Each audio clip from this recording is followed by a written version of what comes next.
mind you, this is on the internet forever. What's up? We know. It's on the internet forever. Once it's here, we can't take it down. You can't take it down. You can't go back. Oh, I'm not trying to go back. I like how you blur the background now. I like that. I need to learn those functionalities real quick. It's on the internet. Oh, background and effects. What's up? Blur. It's on the internet forever. Once it's here, we can't take it down. Are you doing the playback? Oh no, I'm having both of them running at the same time. So I'm gonna be trying to do the live chat and also talking to you guys and everything like that. So just trying to get that stuff taken care of. Okay, ambidextrous. Right. Hey, Jack of all trades. This is an all-black production company, and no black person will be slapped in the making of this film. I mean, we can't. Don't promise nothing. You say something about my wife, hey, you better keep out your mouth. Tip name Slipback. You better watch out. All right. We don't get into that. Hang on, let me just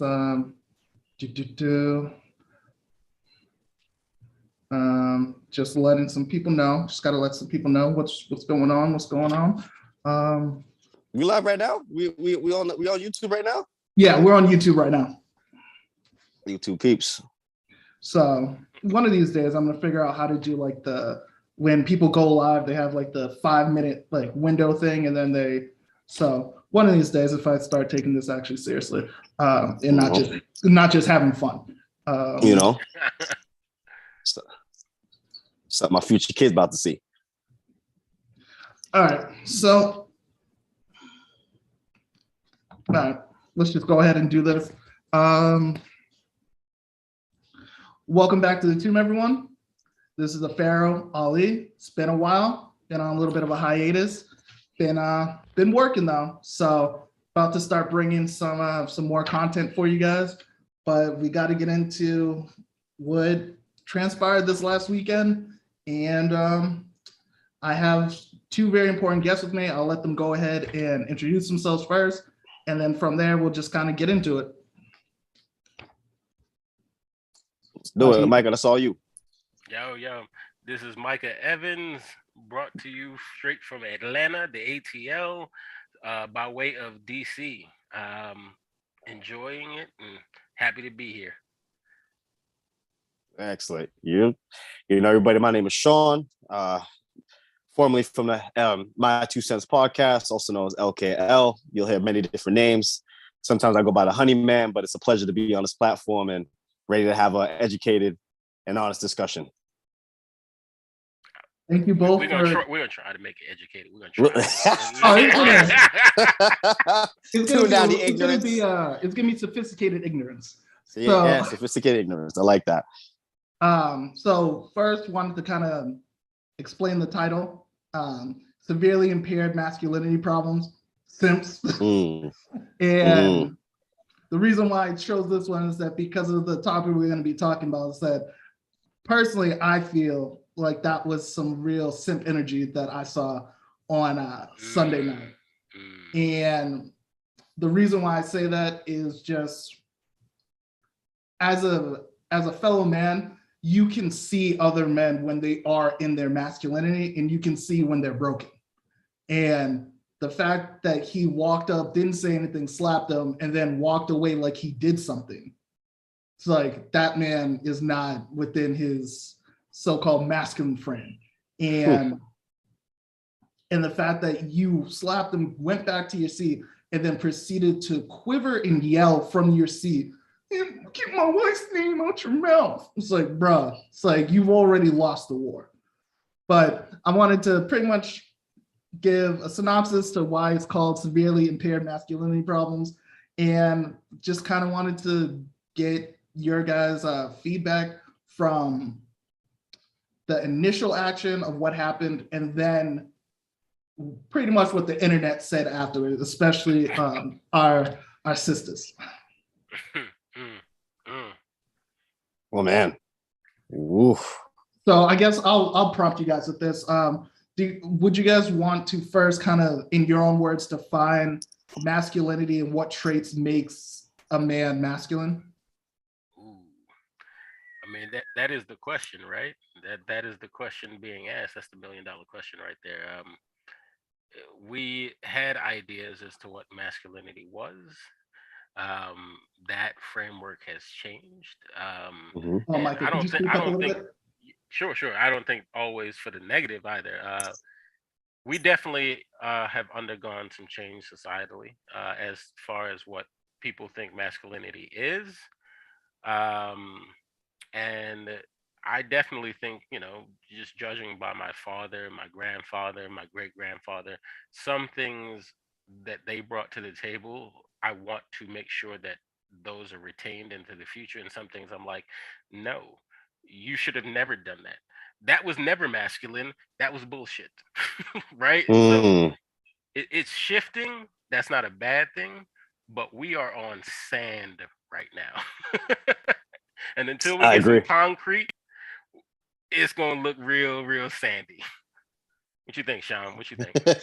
I think the definition is ever changing. I have to agree to what you're saying in terms of society's look and towards what masculinity is, right? And a lot of us, I think, as men, go by our fathers and forefathers and things of that nature to kind of get a better definition of what masculinity is. And that's where things become very subjective in terms of definition. Ultimately, in terms of my own opinion on masculinity, I do think a man should remain in his frame. I think that it's a man that comes with good characteristics, right?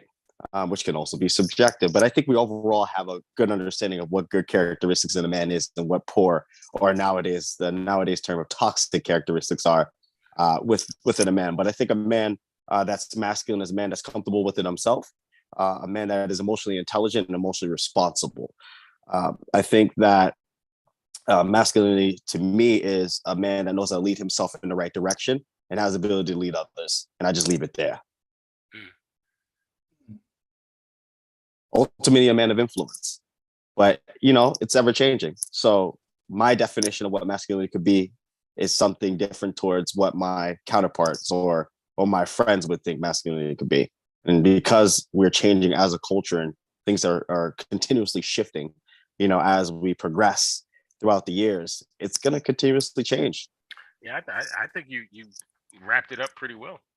Yeah. Thank you. It's a good definition. We're gonna put that straight in Webster. I had some time to really think about it. Yeah, I'm gonna push back a little bit with you because when we try to define something and then we say like it's forever changing, it's like that's not necessarily like a definition. Like for me, I feel like there is, no matter how much things change, there is an underlying principle that like keeps prevailing. So like even though that cars have changed drastically within decades, like the past couple decades, it's still four wheels and an engine. It's like so there are like what cars are have changed, like the different bells and whistles, but the principle of a car hasn't.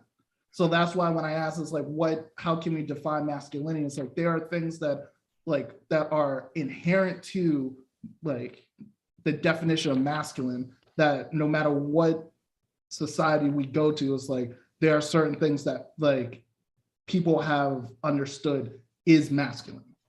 So would you say it's a question of masculinity, or would you say it's how to define being a man? Or is that one and the same? I think being a man has masculinity in it, but it's not, but being a man is not fully dictated on your masculinity. Okay. Fair enough. So in this case was Mr. Smith from West Philly. was he in his masculine essence for reacting the way that he did? Hell no. Okay. I think it's twofold. I'm gonna interject. I'm gonna interject. Go ahead. All right. So I think context matters, right? And I think we can't talk about what happened at the Oscars, the slap heard around the Hollywood elite. That's a slap heard around the world. Niggas in Japan it was heard around. It was heard around Black Twitter and the Hollywood elites. That's where it was heard. My God, there are people who do not know about this slap. Okay, this slap. People in Japan were talking about it. People in Australia were talking about it. I had my friends in internet. Nigeria hit me up. Fine. They got the uncensored version. Fine. But context Not that matters, man for right? the world. We got to go back to the context of what we know is going on in the background. Chris and Will, if not friends, are at least long-term acquaintances. And they exist in a space, right, that is reserved for Black celebrity, right? It's why, you know, like the Sammy Davis Juniors might know, you know, the Rick Jameses of the world, and even though they may not be friends, right, they would still know each other, right, and still run in the same circles, right. You would see each other at parties, you would have lots of talks that you might have them over your house, right. So You have like a conduit of communication. exactly. So when you have two people like that who are running in that type of circle, right? And we know all of the drama going on between Will and Jada in their house, largely because they won't stop telling us about all the drama. Don't say they. Don't say they. Let's Well, be no. I mean, look, one opened the floodgates, and the other decided that they were at least going to take a boat and ride down that river because. Okay, I'll say this. Will wrote a book, and it was just an autobiography. What Jada has been doing has been constantly trying to emasculate that man on the internet time and time again, and just started whittling that man down to the like that man was damn near crying on the Red Table Talk, and we made a meme. We made a goddamn meme out of it. That was tough to see. I ain't gonna lie. That was tough to see. People. And now he wants to backtrack and be like, "Oh no, like it was an open relationship, and like we knew about it. There was no cheating involved." On that episode, before she said the famous word entanglement, he was like, "You had an affair." Now, an affair is a fancy white term for just cheating. Like you cheated on me, motherfucker. That's a fact. Like, I watched that Red Table Talk. Yeah, it's like on that you said that she had an affair. That's how you felt. And then now because she started getting backlash from it, it's like, oh no, we knew all the time. It's just like, also that whole August thing I do want to talk about because yes. Pin all the way in that one. Keep going. I'm sorry I cut you off, but keep going. No. I want to make sure we return to that incident because we got to build the context of what just happened, right? So we know all of that backstory. We know about her alopecia, right? And her deciding to cut her hair, you know, in solidarity with the daughter.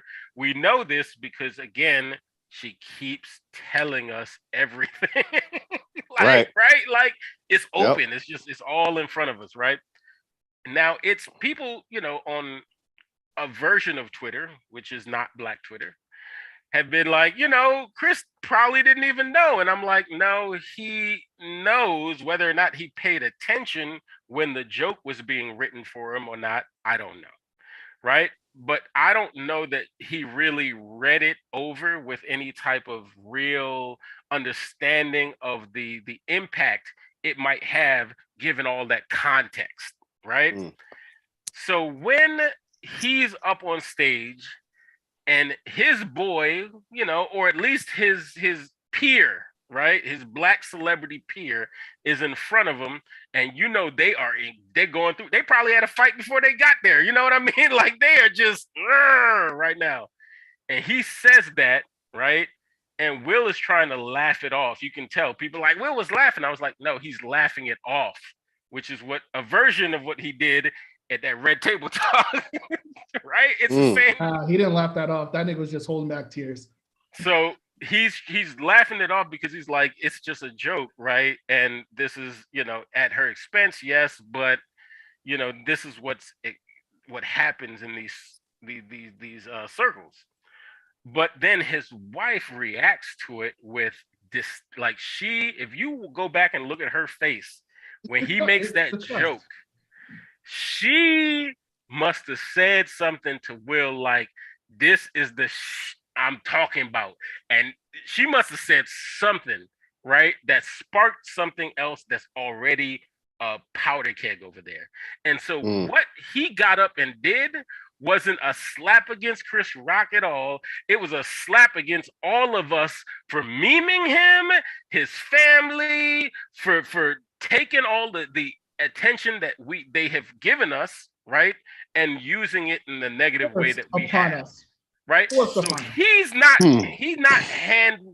raising his hand against Chris in that moment. He's raising it against us, I would say. Here's the thing though. The thing. If first of all, I firmly believe that if it was what's his name? Richie Gervais, if it was him, because he's known for tearing apart celebrities. Yeah. If it was him, Will wouldn't have gotten up. If it was anybody that if it was anybody that physically could have put Will in his place, he would not have gotten up. The thing is that he is bigger than Chris Rock. So he saw an opportunity through, like, first of all, he was very emotional. And even within his emotion, because of the fact that, like, we are men, we have to, even in our emotion, we have to do a quick calculation. It was like, how emotional can I be with this? He saw Chris Rock and was just like, he's not going to hit me back. I'm good. The reason why we know that he had zero worry about Chris Rock hitting him back, he slapped him and walked away and turned his back. He wouldn't do that to someone else that he was worried that they might retaliate, because you turn your back to me after you slap me, I'm punching you in the back of the head. You ain't seen for at least a week. Like, I'm punching you right there. So that's the thing, is that he saw an opportunity for him to assert his masculinity. And the reason why he felt like he needed to assert that is because of what has been going on within the past 6 years, is that, people have been poking fun at him, his family, mostly at his wife, because she says a lot of goofy stuff on the Red Table Talk. And it's like, as a man, it's just like, you want to shield your family from that. I understand that. It's like, but it's not as if Jada is a private citizen.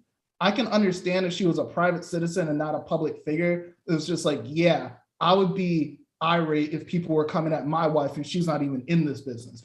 But she's in it, and then she's monetizing off of our relationship to further herself. It's like, so that's why I lose a little bit of, like, sympathy and understanding for that. It's like, because your wife's a public figure as well.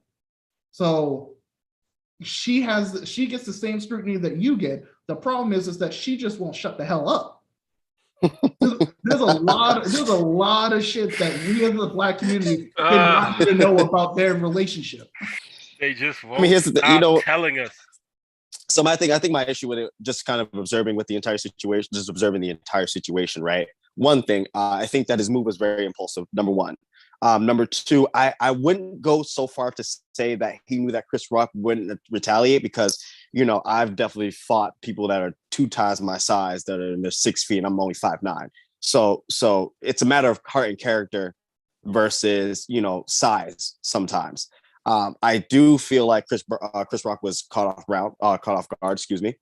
I think that after Will slapped him, you do see him kind of hesitate to turn his back. That's what I saw. He slapped him kind of, because Chris Rock's immediate reaction was like, "Whoa, what the fuck?" Like, excuse my language, but like, what is going on? You know what I mean? Like, why did this? Fair enough. No, I'm gonna get into it. But like, why did this happen in such a manner? And I think he was, completely off guard, given the platform, given the fact that it's at the Oscars. Now, here's the thing. Will Smith's entitled to how he can feel, right? Everybody's entitled to their feelings and being offended. Personally, I suffer with alopecia. I don't think the joke was that offensive. Jada's a beautiful woman, bald or not. She's been bald before.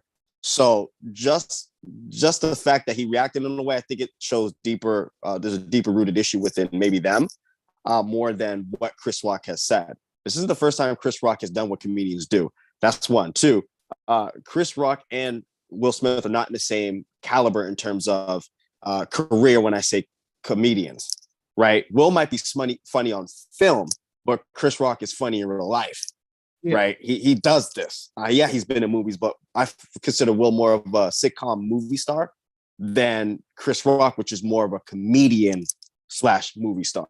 Chris Rock does this. So, Chris Rock could have unloaded a whole bunch of stuff that... I think we talked about it, is that when after Will said the second, I'll keep my wife's name, he looked and he was just like, boy, I could have, and then he just stopped himself and then went on. He would have shut that whole show down and just did a special. He would have just done a special right then and there.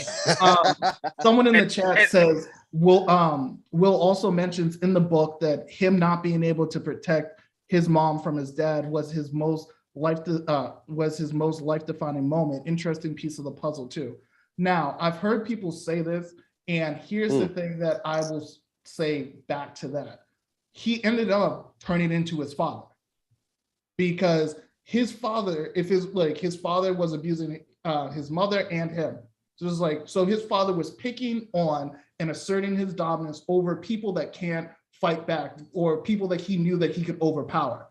What did Will Smith do when he decided to get up and strike Chris Rock, a smaller man that we pretty much know if they actually got into a tussle, Will Smith has the size advantage? It's true. Yeah, that's he pretty much just turned into his father with that one act. I wouldn't say that, right? Go ahead. Here's why. The principle stays the same, though. You're asserting your dominance over someone else because you know that you physically can. Okay, right? So we have to establish two things. We have to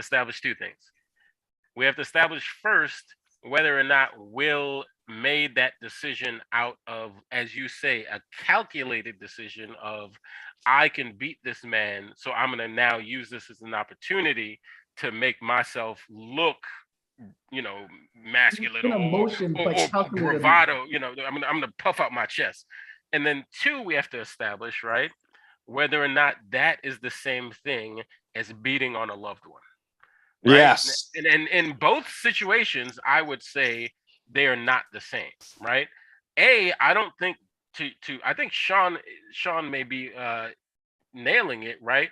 This man is going through some stuff, and he's not making the most logical decisions he could make, right? This is my point.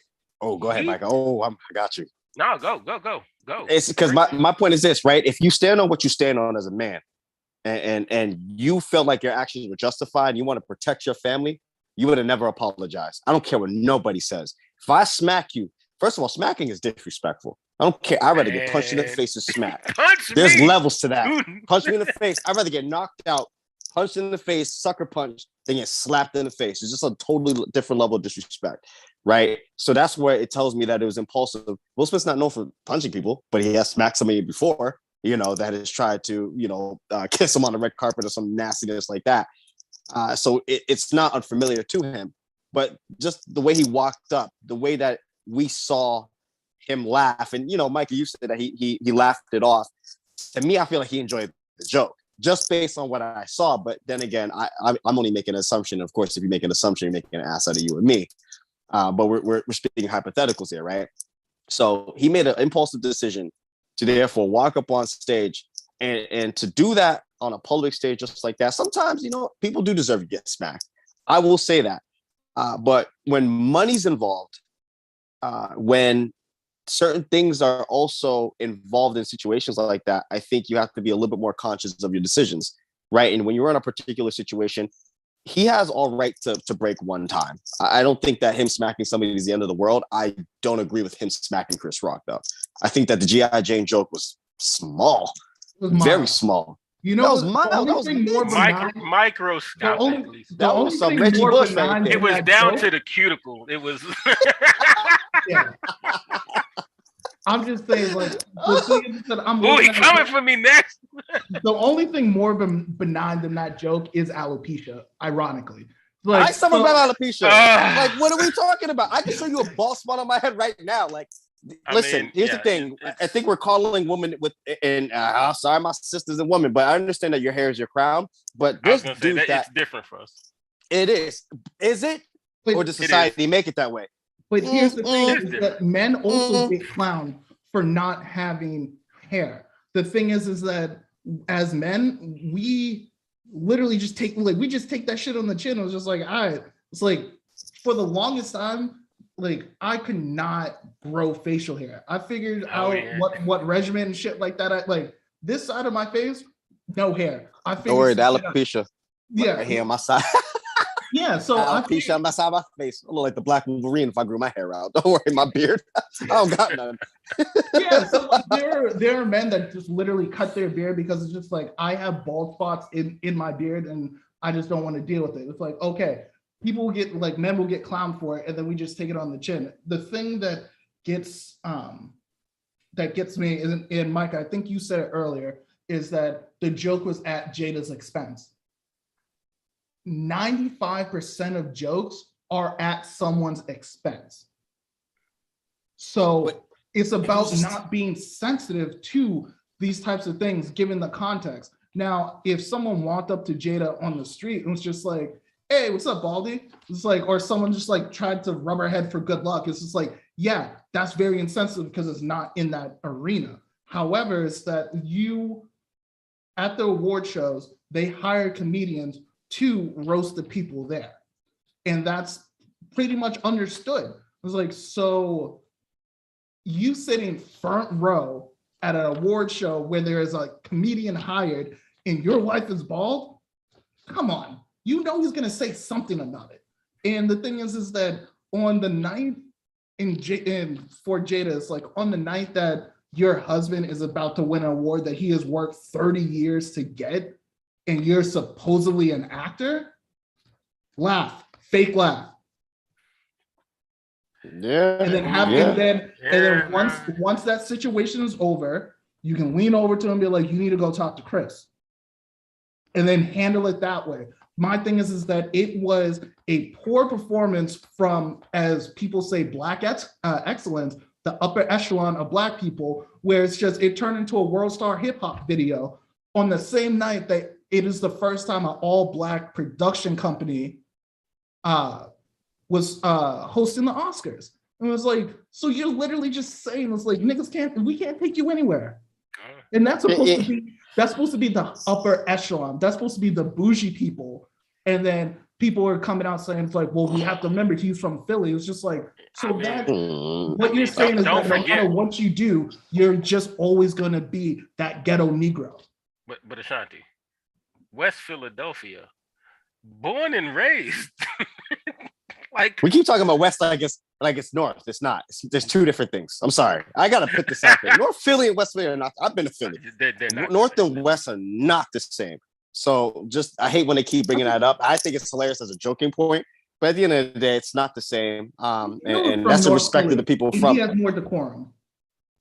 My thing is this though: they're celebrities. I don't put them on a pedestal like I would look up to Malcolm or Martin or things of that nature, or maybe Marcus Garvey. I don't put them on that same level. They're not doing that for us. Yes, they're good on a celebrity level. Yes, he's done his best to be perfect in terms of not making mistakes. But at the end of the day, he's still a human being. So when it comes to like the articulation of, now we can't take Black people anywhere, that's already been a thought well before Will Smith was even a twinkle in his mother's eye, right? That's been a thought well before we've even existed. So I'm not too worried about that context. I think once you start getting into that conversation, it becomes a little bit more, ridiculous. And then it goes into a whole nother narrative that has been existing for years. I understand that. But what I'm saying is that we don't need to give anybody ammo. And I'm not saying it's like, oh, we need to act right for like, because white people are watching. I don't give a shit. We need to act right because we're watching. We need to act right for ourselves. And that's why I get irritated when I see shit like this. It's just like, and I know that we probably don't look at them as just like, oh, like these role models and things like that. But I know that there's a good chunk of Black people that look at it. It was just like, even in fucking J. Cole's song saying it's like, oh, role models, I want that Jada and Will love. It's like, but let me stop you right there. Who do you think they look up to more in the Black community? Future or Will Smith? Oh, Mike, you in Atlanta. Who do you think people in Atlanta look up to more? Future, Lil Baby, or Will Smith? I'll say in terms of when they want to party and things like that. Are we talking about Like, but what demographic? What demographic? Oh, you know, but it could be 5 Black people. I'm talking about a matter of influence, and we know that Will Smith has a huge level of influence because he's been acting. He's been in some great production in films. I understand that. At the end of the day, if we're gonna chastise Will for making that decision, we got to chastise all these artists for again further influencing our community in such a negative light, right? Yeah, so again, it's like the pot calling the kettle black in a situation.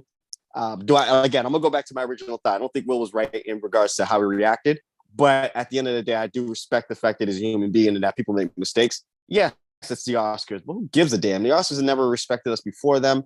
They're not going to really respect us after them. And that's where we're at now. First of all, we're overlooking the fact this smack has gotten more attention than the fact that Samuel L. Jackson got his first Oscar and he's been over 150 films. This is the issue. There was plenty of black excellence that night. Nobody knows. Wow. Do you see I need to hit up Sammy. Hey, everybody go to his Twitter right now. Thank that, give him a congratulations. That is well deserved. That man has had a career. It is long overdue. But you see why the ignorance. You see why the ignorance bothers me? It's like because you have one ignorant person that takes away from all of this. And it's just like, and the thing is, people are going to remember the ignorance, not the excellence. But they're always going to celebrate our ignorance, though. Look at it. Denzel got his Oscar for Training Day, not John Q. He got his Oscar for Training Day, not Malcolm X. He got this. Like I can go deeper. Hurricane. I understand. Hurricane. Thank you. We can't control what they do. We can only control what we do. And I'm just saying we need to do better. That's all that I'm saying. We just need to do better. It's not better for them. I don't give a damn about them. It's better for us so that when our children look at the things that we've done, they can have some pride with it, versus just like, oh yeah, it's like, what's the most proudful moment? It's like, oh, mommy went viral for twerking on TikTok. What the fuck? Now, in defense of what happened, I don't think it's on. It was that public. I don't think it was on that level, right? Of ignorance, right? It's not that ratchet, right? I do think to Sean's point, right? Will has not given us a lot of reason to look at him and think this is a man with no sense, right? This man, we know what he's going through to some degree. I mean, we're not in the man's house, but we are in his house because they won't stop showing us the inside of the house. We're begging them to stop. Jada, we don't want to know more. Stop. Please. That's just a PSA. All right. Okay. But can I pause you for 1 second? I just want to give a shout out to Nelly B Gaming. Yo, my guy, glad that you're here. Hope you're enjoying the content. Yeah, man. No. This is a streamer that I found on. No, it's a streamer that I found on Facebook, and he's legit. If you guys get a chance to Nelly B Gaming on Facebook, go ahead and check that shit out. Nice. Follow that man. But I agree with you, Mike. Stop sharing the shit. Like I don't want to hear it. I really don't want to know it. And if you're gonna monetize it and you put it out there for the universe to give a critique or an opinion, you gotta anticipate that's coming. I don't want to say that I understand how they feel, because I'd rather be wealthy in terms of health, in terms of financially stable or financially well off, versus having the fame aspect of it, because that's no joke. You know what I mean? That's a whole devil in itself. And I think he also touched base on that when he was having his speech, you know what I mean? Saying that, it's a constant poking fun. You understand that he's a celebrity, but everybody has their breaking point. Everybody is entitled to make a mistake. Sometimes though, when you make a mistake, and like Denzel says, be careful, because when you're at your highest moment, be careful, because that's when the devil comes for you. And I think that was such a profound statement, because look at his highest moment, he got an award. He made the biggest mistake probably of his career. Of his entire, yep. But beyond what his wife has been saying. The devil came there in a green dress. Well, okay. So, all right, before we're clearly about to transition into the fire that was lit in that man that caused him to go slap his acquaintance, right?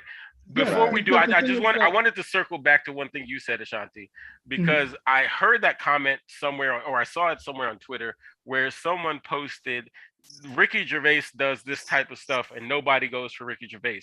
And I want to just stop and say, no one is going to slap a wealthy white man at the Oscars and walk out unarrested.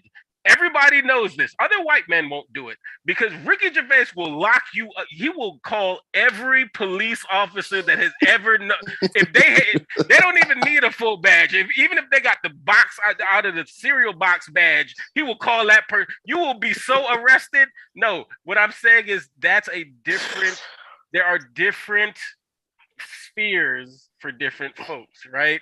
We can't compare what was happening within Black celebrity, right? That situation, that insular situation, to what might have happened between if Seinfeld went up there and backed Ricky to slap a black man. What's that? You just said it's okay to slap a black man. I'm saying that it was okay in that regard because Will Smith and Chris Rock know each other. And because that's not how members of our society, growing up in our society, handle that type of situation, right? Because Ricky Gervais, right? Like I said, if Ricky Gervais got smacked by Seinfeld, Ricky Gervais is having Seinfeld arrested. Ricky Gervais doesn't care what Seinfeld is going through. He doesn't care if Seinfeld was over his house. Ricky Gervais does not care, right? Chris Rock still cares about Will Smith and that family. He's not pressing charges or anything like that because he doesn't want to see Will Smith's career denigrated by that smack. He's feeling for him. The whole time Will is yelling at him, he's like, my boy is going through it. So, and he just got smacked. So let me get this straight. And I do understand what you're saying. It's like we have an understanding. But at the same point, we're normalizing erratic violence in our community. We're normalizing it because I would say if he can smack he can smack whatever he wants. You know what I mean? I wouldn't take it away from him. That I hate the argument that's saying he would smack Chris Rock, and then we always put the race part into it, as if he want to smack a white man. I think that the possibilities are there. We don't know because it has not happened. So until we get to that point, we cannot articulate and say that what he would or wouldn't do. Furthermore, he has the money and the expenses. Not the expenses. I'm sorry. He has the money and the capability to get himself out. It's a slap. Yes, considered assault. Yes, there's charges for that. But at the same time, he still has the financial means to get himself out of the situation. So I don't see it as being at the end of the world. But he probably has to go through legal ramifications. Yes. So I was watching a video and they had an interesting take, and they shout out to O'Shea Duke Jackson, and his take is that the reason why Chris Rock didn't press charges because he didn't want to be deemed as like a snitch. First of all, it's just like you can't snitch on something that was seen around the world. That's not even the definition of a snitch. Yeah, that's not the definition of a snitch. But it's also, let's be honest, it's like within the Black community, if you go to the police, people look at you funny. It's just like, no, that should be the proper means of getting shit taken care of. If someone steals something from me, I should be able to call the police. It's like to come and get my shit back. So it's like, I'm not going to be on some Batman Vendetta type shit, put on and like go find them. It's like, I'm not the Darkest Knight. So like, I'm not going to go find this. It's like, right. It's been normalized. It's like, we just don't call the police. I understand why, because most of the time when we do call, we're the ones that end up getting shot. It's like, but these people are rich enough, and it's like, they're probably not going to shoot Chris Rock on site. No, but I don't think Chris Rock didn't press charges. I think largely because, like I said, when there's a different relationship between to do what they right. Chris Rock tells the joke in his stand-up, right, very well. He says, "I'm one of the greatest comedians in the world," right. I'm pretty good. He's right, and then he points out the fact that the guy who lives next door to me is a dentist. He ain't the best dentist in the world. He didn't invent teeth. right? Like he goes to right. So we have a very different community, right? And their community is even smaller, a smaller subset of our community. And Mm. because it's so small, right? There's going to be a different rule set. And it has nothing to do with snitching. Chris Rock cares about Will Smith. Will Mm. Smith probably in his best days cares about Chris Rock. That night he didn't, right? And he's wrong for what he did, right? We could put that out there. He was wrong for how he handled that, right? We Right. all know. But look, Michael Richards went out there and did that whole like and nobody went up there and smacked him because you don't do that, right? To certain people. I'm trying to tell you there are different rules, and some of it is racial, right? Some of that is The racial. thing is, like, no matter where you are, you don't, and this is where I will defend comedy. He was doing his job. Now you are saying that even when a comedian is doing their job and they say a joke that you might find offensive or you don't like, now you are able to get up and slap the shit or accost that comedian because, oh, I found that offensive. Then get up and leave. The thing is that he could have got up and left at any point. The thing is that he saw that his wife's ego was hurt. So what did he decide to do? Go up and hurt the ego of that man standing up there on the stage that was just doing his job. That's like going to fucking Benihana's and then slapping the chef for being too flashy. It's like for showing off. It's like, this is my job. You just flip that shrimp in my mouth? Yeah, it's like, oh, this nigga thinks he's the shit. It was like, no. Sorry. So he's doing his job. You just don't like the fact that you are part of his job in how he translates it. And Right. I just think that, and this is how I'm going to segue into, because it was Jada's pride was hurt. So then she looked at Will to do something. And the problem that I've saw within the past 72 hours is that Black women are saying it's just like, oh, that's how you're supposed to protect Black women.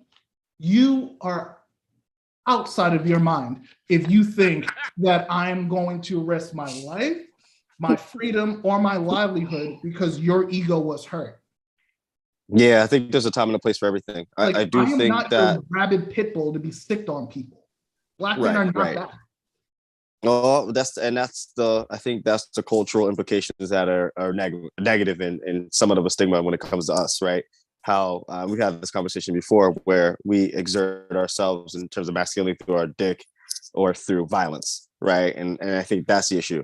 But I'm not taking away that sometimes people do deserve to get smacked. I get it. But at the same time, I just don't think that was the time, that was the place. I don't think that the joke warranted that type of response.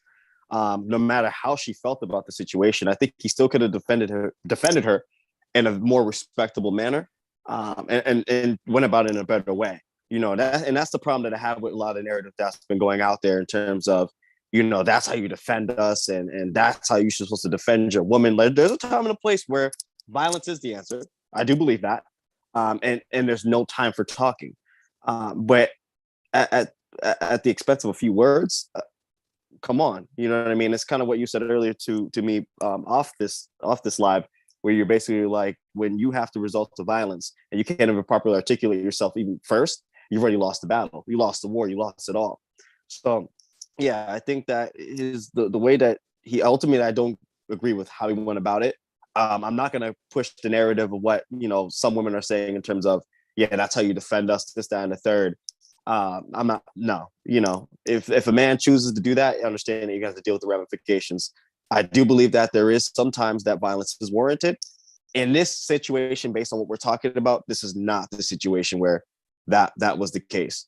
You know what I mean? And again, I'm gonna go back to the point of there's something more deeply rooted going on in that man's life that made him react in such an impulsive way. Because from what we saw him initially versus the reaction that he had, it just, to me, it just doesn't make any sense in terms of a rational standpoint. But Will could have gotten up, approached that stage just like he approached the stage, because Chris gave him the invite. Oh, here he comes. Will Smith is walking on stage. Yeah, but here's the thing that I don't like. I'm sorry. Here's the thing I don't like about what he did, though. You walk on the stage, right? Fine, fair. But you have your head down. You're not even looking this man in the eye before you smack him in the face. And that's to me, that's a sucker move. I ain't like that. And then you shouldn't have smacked. Yeah, I mean, that's a sucker slap. I don't know. To both of your point, like that reaction in that situation is madly inappropriate, right? If you felt like your wife was just humiliated publicly, that's still your boy up there, right? And you're not in a situation where words can't solve this, right? He could have gone up there and said, wait, hey, let me stop the show. Kanye could do it, you could do it, right? What you just said, right, insulted my wife. My wife is going through alopecia. We know this. She makes this public, right? She's still beautiful, right? Y'all know she's beautiful. She's always been able to rock that, right? What you said was offensive, and I would like you, just as you publicly offended her, to publicly apologize to her so we could get on with this show, right? And Chris, I'm sure, would have actually said, you know what?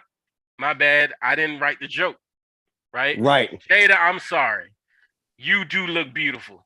I've liked you since blah, blah, blah. And it would have turned into a joke and we'd have kept on moving, right? Bingo.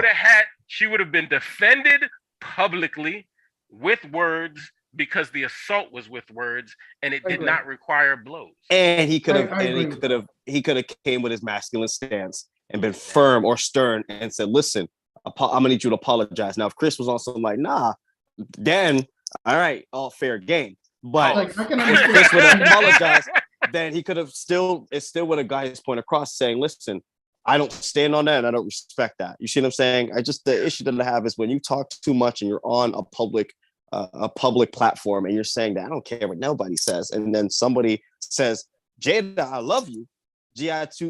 Jane 2, can't wait to see it. He started off saying, Jada, I love, like the warm up before the joke even came out was to lessen the blow. Yeah. Realistic. It was to soften the blow. It was to butter the person up. Or soften it. Thank you. Yeah. So just his actions, man, I don't agree with it. And again, at the end of the day, if you want to, talk some tough stuff, if you stand by your actions, you want to defend your wife and whatever the case may be, which you're entitled to do, you should have never apologized. I don't give a damn what it is. I don't give a damn if it's on your Oscar platform. You should have been, listen, I did what I did because I'm tired of people disrespecting me and my family. And I'm sick and tired of it. And enough is enough. You know what I mean? He could apologize to everybody else, but he apologized to Chris first, then he apologized to the Academy, then he apologized to the rest of the world.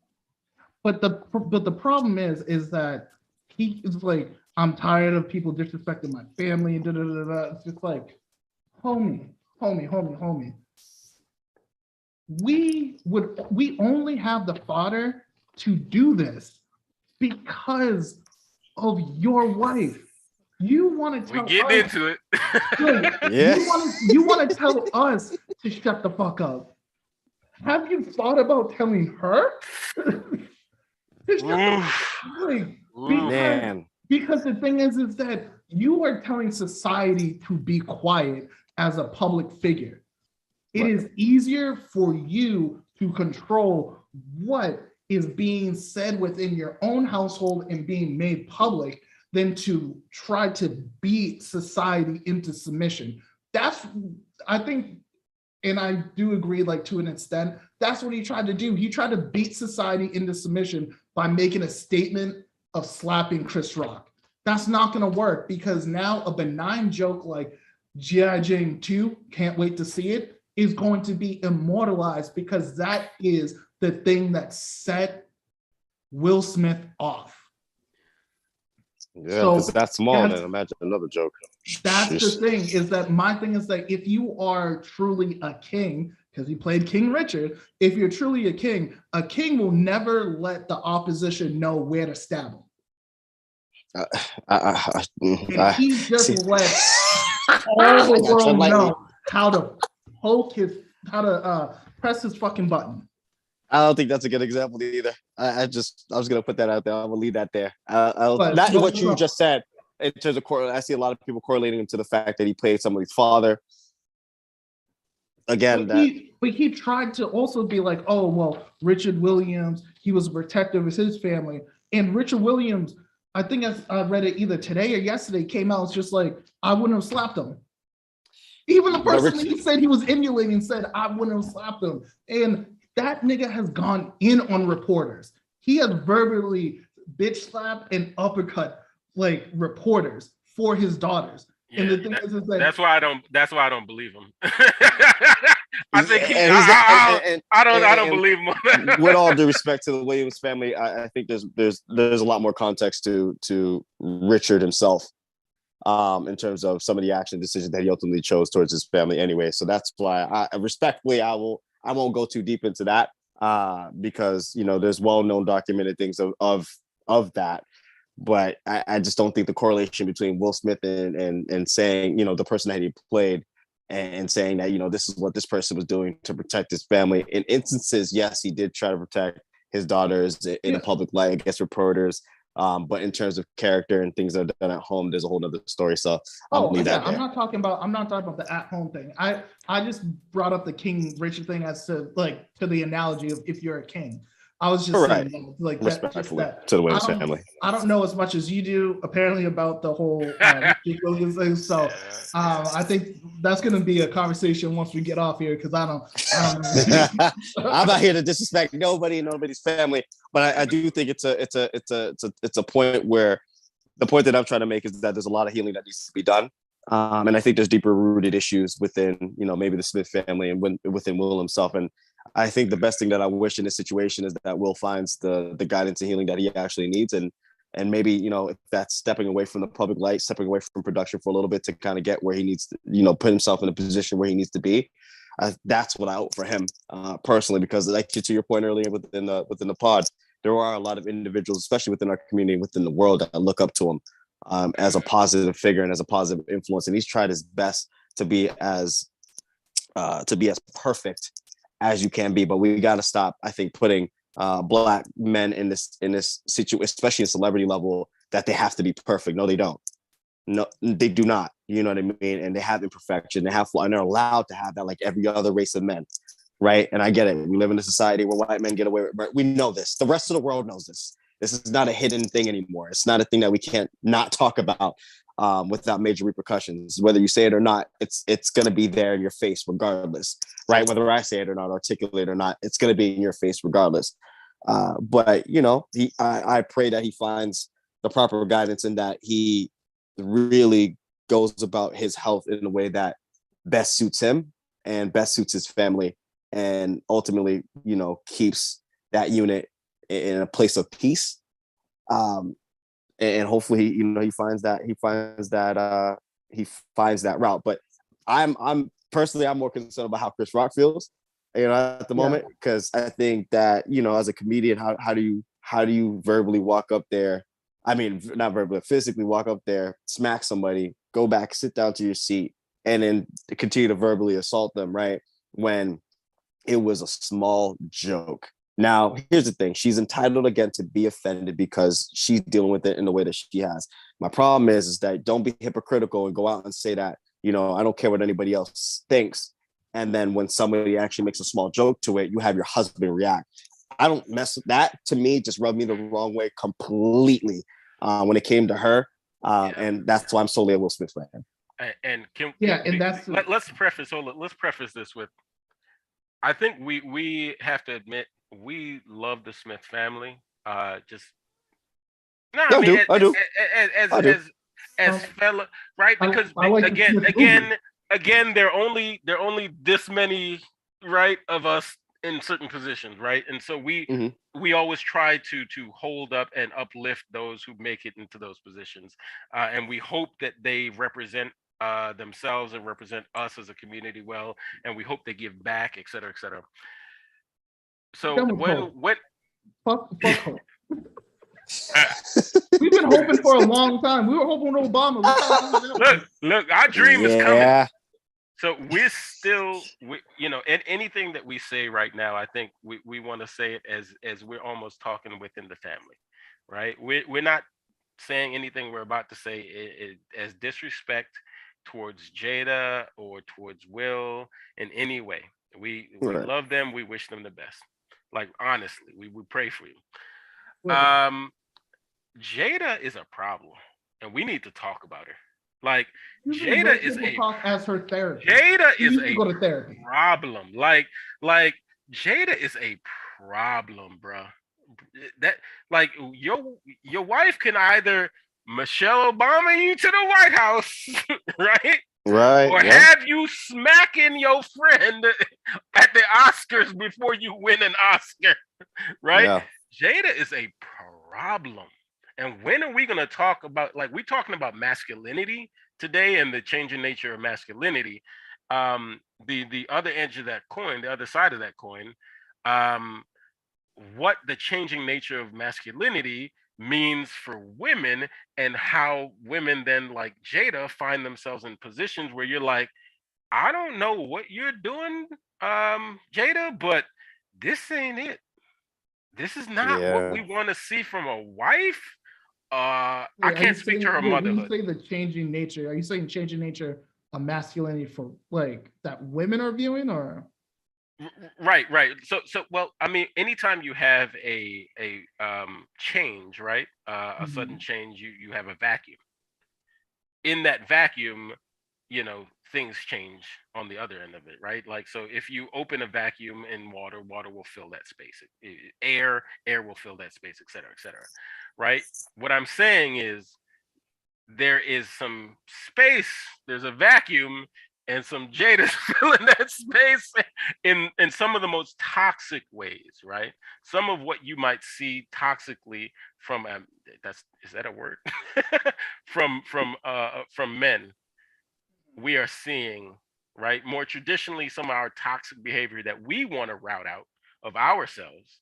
Mhm. We are seeing some of that in her, and we need to talk about it because this is bad.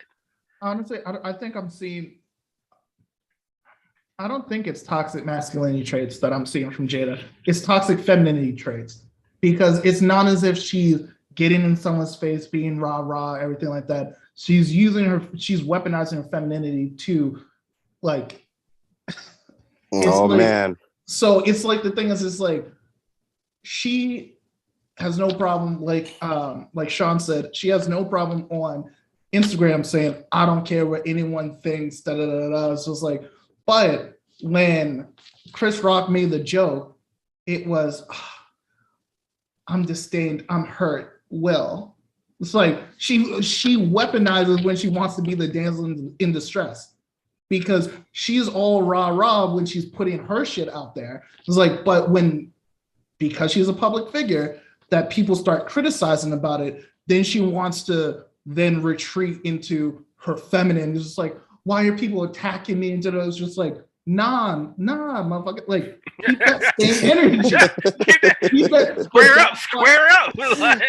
That's why I say it's toxic. It's like, because you know what you do, but then you use femininity as a shield to make sure that you aren't accountable for any consequences. So that's why, like, when we see, that's what kind of got me when Black women and other women that wish they were Black were saying that, oh, that's how you're supposed to protect like Black women. I'm just like, but it doesn't make sense, because that same type of volatile fragility and the inability to process your emotions, that same thing is the genesis of someone defending you because of a joke, someone bopping you in your head because you like cooked the dinner wrong, and someone shooting someone in a club because they step on their shoes. All three of those things have the same genesis. They come from the same point. So then now you're telling a dog to not bite 2 out of the 3 people, but you train that dog to bite. It's gonna bite everyone. And then one day that dog's gonna turn around and bite you, and you're gonna have to put that dog down. Even though that dog was perfectly fine, you just reinforce negative behavior. And I feel like with Black women is that when they're seeing Black men be violent in their defense, it's as toxic as Black men being violent in his defense of his piece when he hits her in the head. It's like, no, that is wild. That is erratic. I feel like I said earlier, there's instances where you can be violent, right? And I feel like if I had, my lady out or whatever the case may be, or my wife, and another man is being absolutely disrespectful to her, to her face, confronting her in a way that's, you wouldn't confront a man like that, because if you did, there's consequences. I think that warrants the violence, in my own opinion. You know what I mean? But erratic behavior, irrational. Oh yeah, but this is in regards to like you coming with such aggressive energy towards a woman as a man. That's when another man definitely needs to step in and take charge and be like, yo, listen, this ain't going this way like you think it's going, right? Yeah. So there are times and principles where violence is warranted, and I do believe that. I agree with but in this context, I don't. The only issue that I have in terms of society now is the fact that there's so much critique on how men move, how men speak, how men do everything, right? But there's not a space. Well, I mean, men have now created spaces through podcasts, which are being heavily chastised for. And I'm not talking extreme spaces. I'm just talking just in general, just vocalizing your opinion. The minute we have a conversation about quote unquote women's business, it's a matter of, look how men gossip a lot more than women. Everybody gossips. It's just more open now because we have social media, because we have different levels of technology, right? And culturally, we have shifted, and culturally, we have changed. And this is just not only in our culture, but in every culture. Everybody now has a voice. Everybody now has an opinion, right? But the minute you start talking about some of the issues within our counterparts, in terms of lack of accountability, things of that nature, in terms of how their behavior can impact and cause a man to react in such a way that's not rational, because I feel like men are more logical. Not to say women can't be logical, but women have the ability to express more emotion than men have been granted. And it's a lot more difficult for most men or average men to be emotionally responsible. It takes a lot of experience and a lot of retraining, a lot of unlearning for men to finally get it together and understand, unless they have a really good family or a really good male influence, it's a lot more difficult for men, especially in our community, to figure out what is emotional intelligence. How do we utilize this to the best of our ability? How do we know when to react, when not to react? How do we know when to not feel emasculated, even though there are things that are being said by our counterparts that is just completely out of line, right? When is the line being drawn? And so I feel like that's the burden of being a man. Unfortunately, we overall hold the weight, and we overall are responsible for anything that happens, good or bad. And so that's some of the things that we have to navigate and be able to figure out. But I honestly haven't seen a platform, or I haven't seen an honest discussion where people can articulate themselves in a manner that's respectful without pointing the finger, because when you point the finger, three fingers are pointed back at you. I think both sides have the right to voice what their experiences are and voice some of the things that they see in their concerns. But why is it so difficult for us to actually have a conversation, sit down and be like, you know what, you're right. I'm gonna have to disagree with this respectfully. I'm gonna have to respectfully agree to disagree when it comes to these topics. We haven't had that. At least I haven't seen it. And if I'm wrong and ignorant, I hope somebody would at least educate me enough to where I can even have this conversation. But again, to my point, just to wrap it up, so I'm not over talking you guys, it's sad the fact that, in one instance, you can be very emotional and it's allowed and it's okay. And in another instance, you can be the big bad burly man and talk wild to men and have men do things that are unbecoming of themselves, right? Because there's nothing worse in this world, and I say this all the time, especially the young men that I talk to, there's nothing worse than an emotional man, right? You either end up in two places, dead or in jail. I always say that all the time, dead or in jail. There's only two places for emotional men. We're not built like that. Go ahead. That's why the Instagram post that I think you saw it is that that's why I said, because it was Will Smith slapping Chris Rock, and someone on Twitter, a Black woman on Twitter, was just like, this is what Black women mean when we say protect Black women. And I said, don't let these women, Black men, don't let these women gas you up. This will land you in jail or a coffin. Like, because every Black man saw Will, and instantly knew that he was operating from a frame of emotion. There was no logic in that. It was just like, but women looked at that and it's just like, oh, that's attractive, that's sexy. No, it's not. It's like, it might be attractive for that moment. Sean, I think I told you last night about when I had a situation like that. And it's like the woman found me attractive. I was just like, that's a red flag. It's like, that's honestly a red flag. It's like, we're not Vikings. I'm not coming back from war. It's like, right. Like, I just had a little brawl out in the parking lot. It's like, no, this is wild. But those are the things that, like, because a lot of times women will say, like, well, men contribute to toxic masculinity. When women are validating toxic traits, you are perpetuating toxic masculinity more than men ever could, because the thing is that like, men learn masculinity from other men, but men are validated in their masculinity from women. Absolutely. So if you're validating toxic traits, then we need to have a conversation, because it's like, so like, okay, it's like, men should not be teaching these toxic traits, but then also women should not be validating these toxic traits, because I can guarantee you that, like, if, like, we all know what men want for the most part. We know the first thing that men want, and then the secondary things. Like, but if there is a criteria for men to be like, oh, if you experience any of these toxic traits, you're not getting the one thing that you want. Well, the initial thing that you want. Men will change their tune.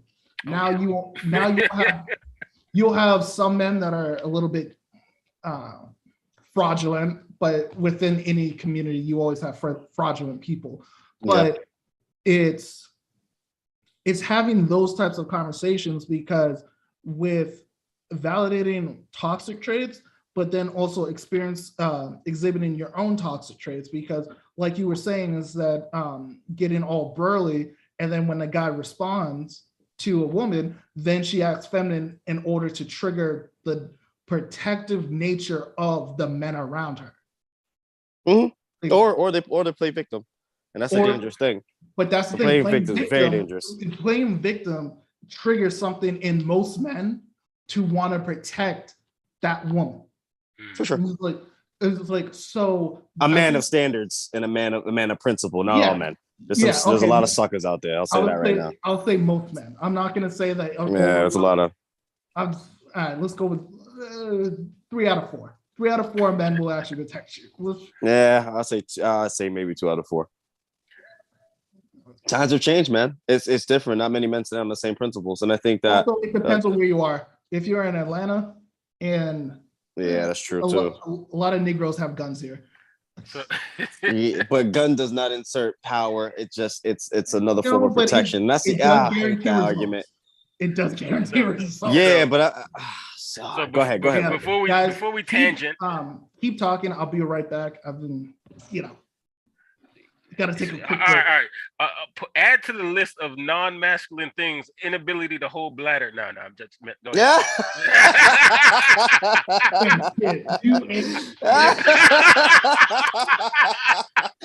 Inability to hold it.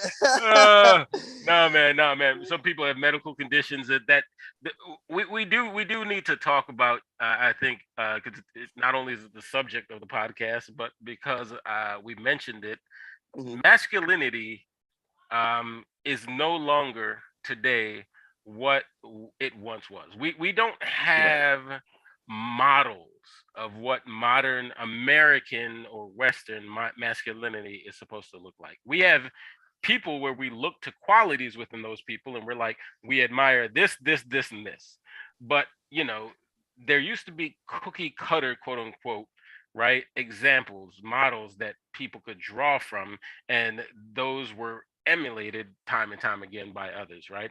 For better or for worse. So a lot of times for worse, right? There are a lot of qualities that propagated back in the past. I'm happy to get rid of, right? Right. Just like we discussed, right? Hitting your woman over the head, right? Right. just use your words, man. Right? 100%. To our whole point, right? This is what we're trying to do. Men, you can use words, right? You can talk, you can communicate, right? So we have to also talk about what it's going to mean for men to be men going forward, because what Right. men used to be is not what men are going to be going forward. And unless we all want to be simps, right, we're going to have to get some ground rules in place, right, to show what it is to actually be a man in the future. I just feel like, for me, a definition of it would be whatever you say and do, standing firmly behind that, right? But also not acknowledging your mistakes. I think that's very important. But the definition's ever changing. We're in a time where things are up for critique, unfortunately, and everybody has an opinion, right? And that leaves too many windows or too many areas of misinformation, too many areas where people can now critique in a way that's totally incorrect. Like, now I know they say everybody's entitled to their opinion, but not everybody should exercise the right to speak. I think that this is knowing better. Everyone has one, and sometimes they're full of shit. Yeah.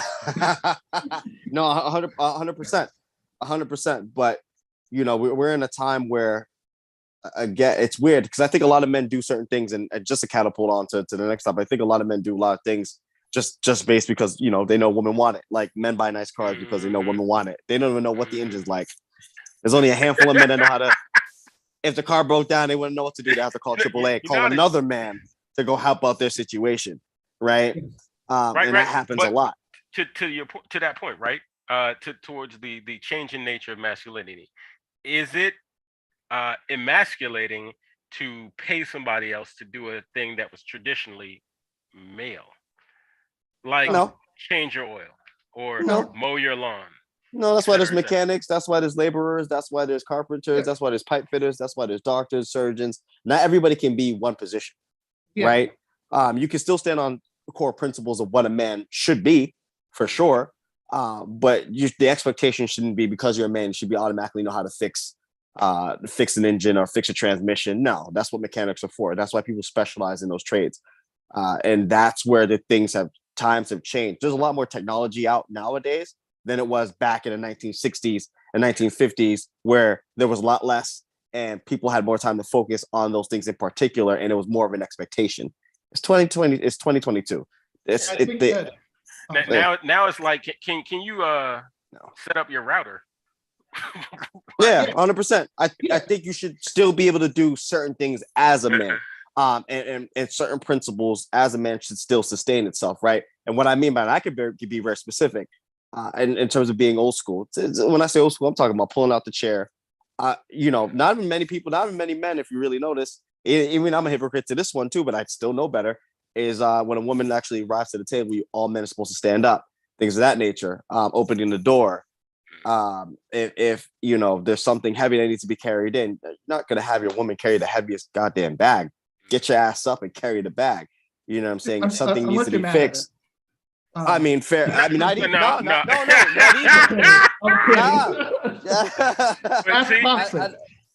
I know what you mean, but not even. There's ways where you can have a conversation, and what men, I think, ultimately need from women, screw the love part, is respect. You know what I mean? And once the respect is gone, you need to know as a man to walk away. And that's where men, even myself, has fallen into a same category, where now you're now begging the person for respect when it in a case it should be given. Right. And not all cases should it be given. But if you're not, you need to step away from the situation, regroup as a man, and come back to the table strong and with something. Right. Or you need to go build another table somewhere else. Simple as that. I think those are the things that we need to stick by. I think with respect, it's like that is the actual true fodder that holds like a relationship together. Like that's actually like the cement between the bricks that actually like, keeps together, because as soon as you lose respect, like you can fall in and out of love with someone, because sometimes on certain days people aren't lovable, they're tolerable, like you just have to tolerate that person. It's like, but no matter what, I have respect for who that person is. But as soon Correct. as you lose that, then like done. Like everything that person does irritates you to the extent where it's just like, look at this motherfucker drinking juice. Fuck them. It was just like, nah, you just can't look. So the thing about it is, and this is the crappy part about, this is why it's kind of dangerous for the definition, I feel, for masculinity and being a man changing. I think that's where it becomes a little bit dangerous, right? Because at the end of the day, even though there are women that are independent and rightfully so, and I'm not against the independent woman, I love that. I think that, again, what women are getting right now is long overdue. And I also believe that it is a human right, not just also a woman right, right? The right to have equal pay, the right to vote, even in the 1960s, things of that nature, and how things are ever changing.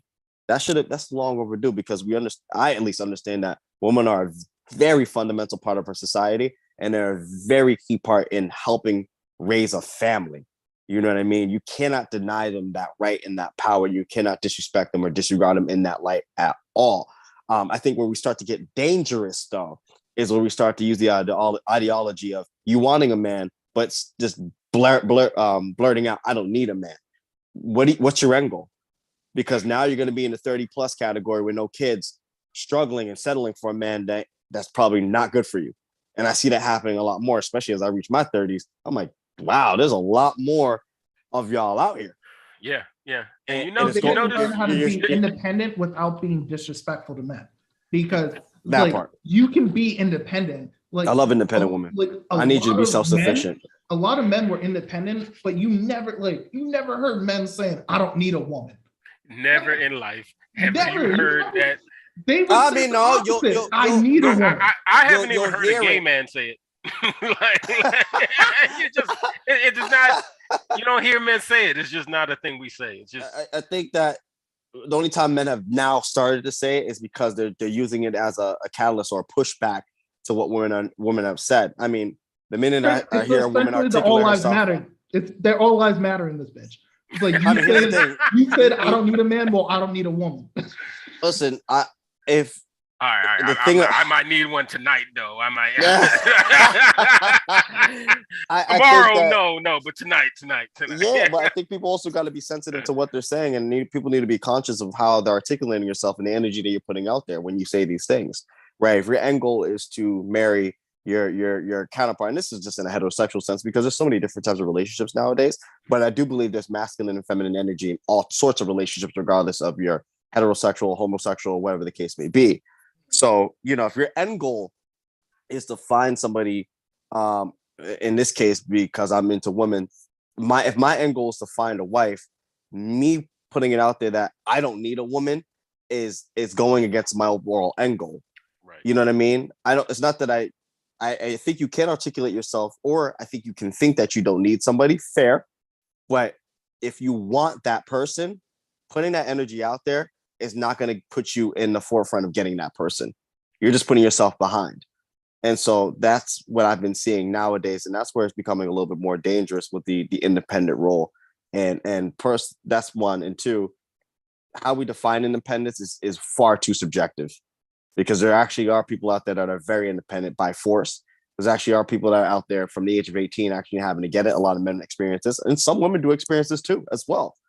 Right, where they actually have to figure life out on their own, right? That to me is beyond independent versus somebody who has the ability to be self-sufficient, but still has somebody back home to actually help them out, worst case scenario, right? And being respectful of what resources you have, and just not blurring out, I'm the independent, this, that, and the third. That's my only issue. I love an independent woman. I think that it's a beautiful thing again, but at the end of the day, I look for more you being having the ability to get things done, because worst case scenario, especially without me, because worst case scenario, if I was to die young or early, God forbid, knock on wood, and we're together and we have kids and we establish something, I would want to trust that you will be able to handle everything that is needed while I'm not even there, right? And me holding my responsibility to be sure that my family is good if I am to go early in that stage or in certain stages of life. That's what I look for. But again, it's just too much, subjective definitions, and it's just too many critiques and too many opinions out there that don't need to be said. Somebody might say what I said was wrong. I will say this in terms of independent though, is Mhm. that a lot of times what people are deeming as independent is literally just being an adult. It's just like I feel Yes. like at a certain point it's just like we have coddled and just like allowed just like man children, women children, like to the extent was just like, well, I paid my own bills. That's what you should do, you low expectation having ass motherfucker. Like, so it's like you want a gold star for doing what it takes to being an adult. I cook my own food. You should. I say the same I thing. pay my own insurance. You should. Yes. Like, I don't understand when it became just like I'm independent. Now I get a gold star. It's just Right. like You're not special. That's right. But that's become an accolade for people. Is that I'm doing this. That's what I bring to the table. You bring the fact that you're a fully functioning, well, hopefully a fully functioning, financially functioning adult. That's what I get. I just get a roommate. That's what I get. That's essentially what I'm getting. A fucking roommate. Oh Right? man. That speaks to the that's the changing nature, right? Right? Because what you describe, right? Like, there are a lot of men children, and I think there have always been a lot of men children, right? Like there have always been that. It's just that men were allowed to get away with a lot of that because if you were the only financial breadwinner and you pay for virtually everything, what you gonna say, right? Yeah.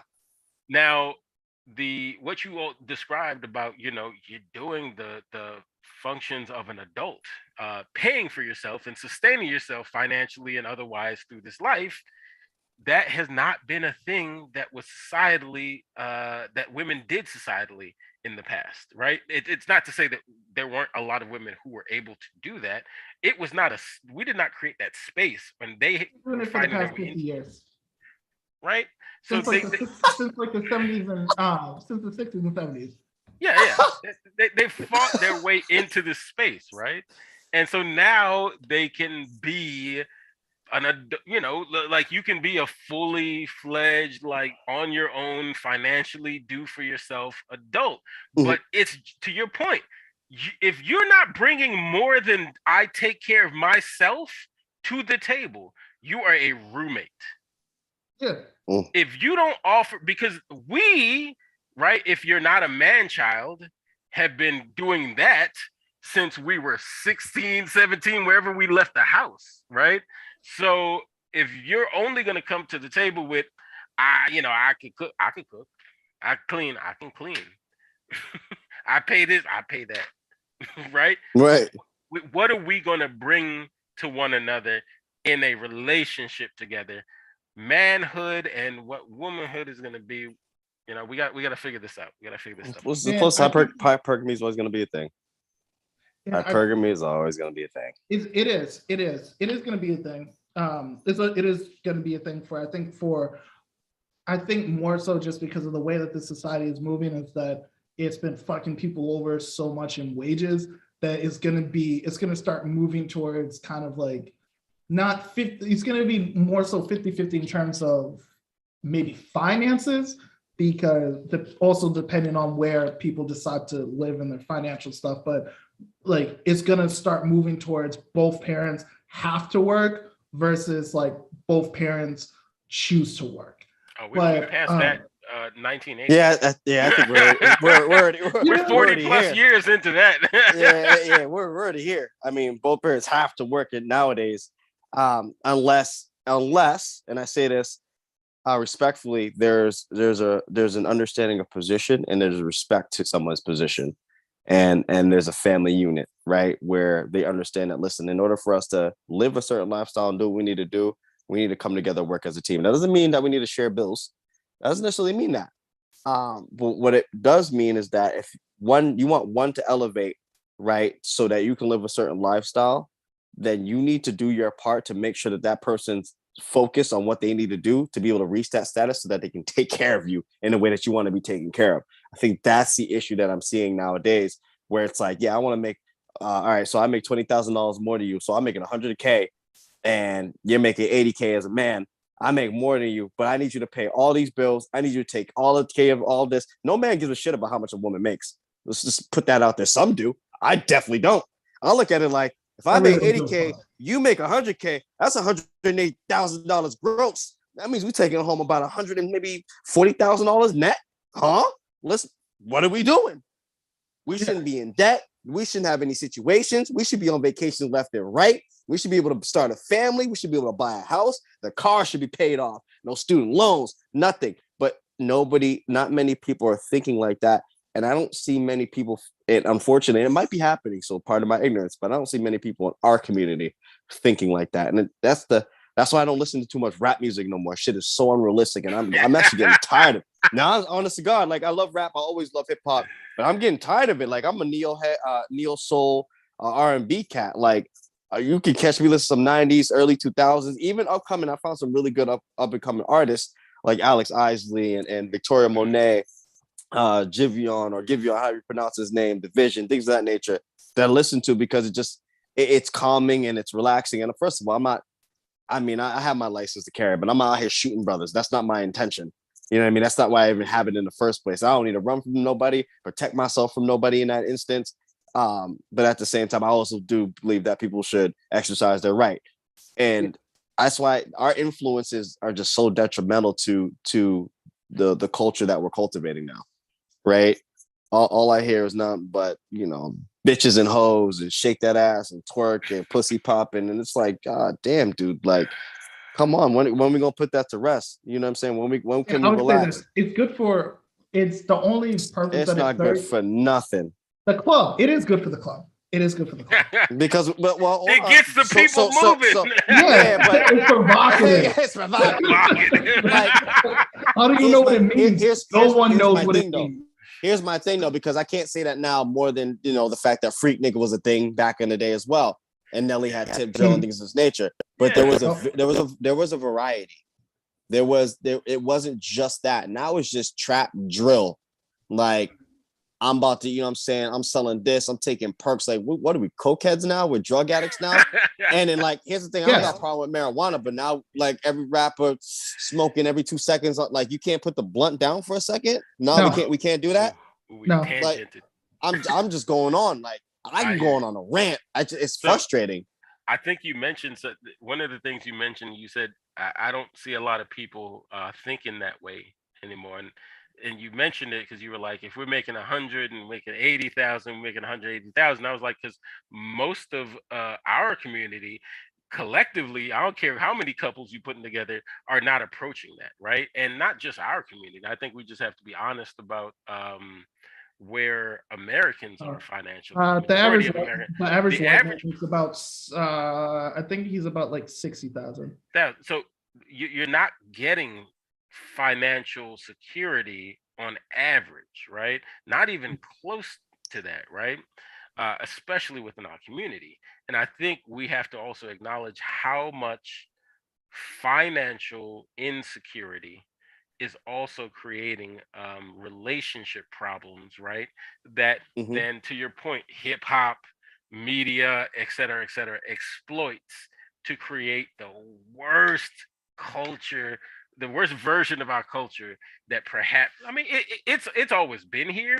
It keeps mutating and adding like an extra arm out the side of his neck. Right. And then it affects us the most. And if I don't know if people pay attention. When you go to these festivals, you go to these concerts, I see number white people. I don't see black people. Yeah, and they can't afford the ticket. Right.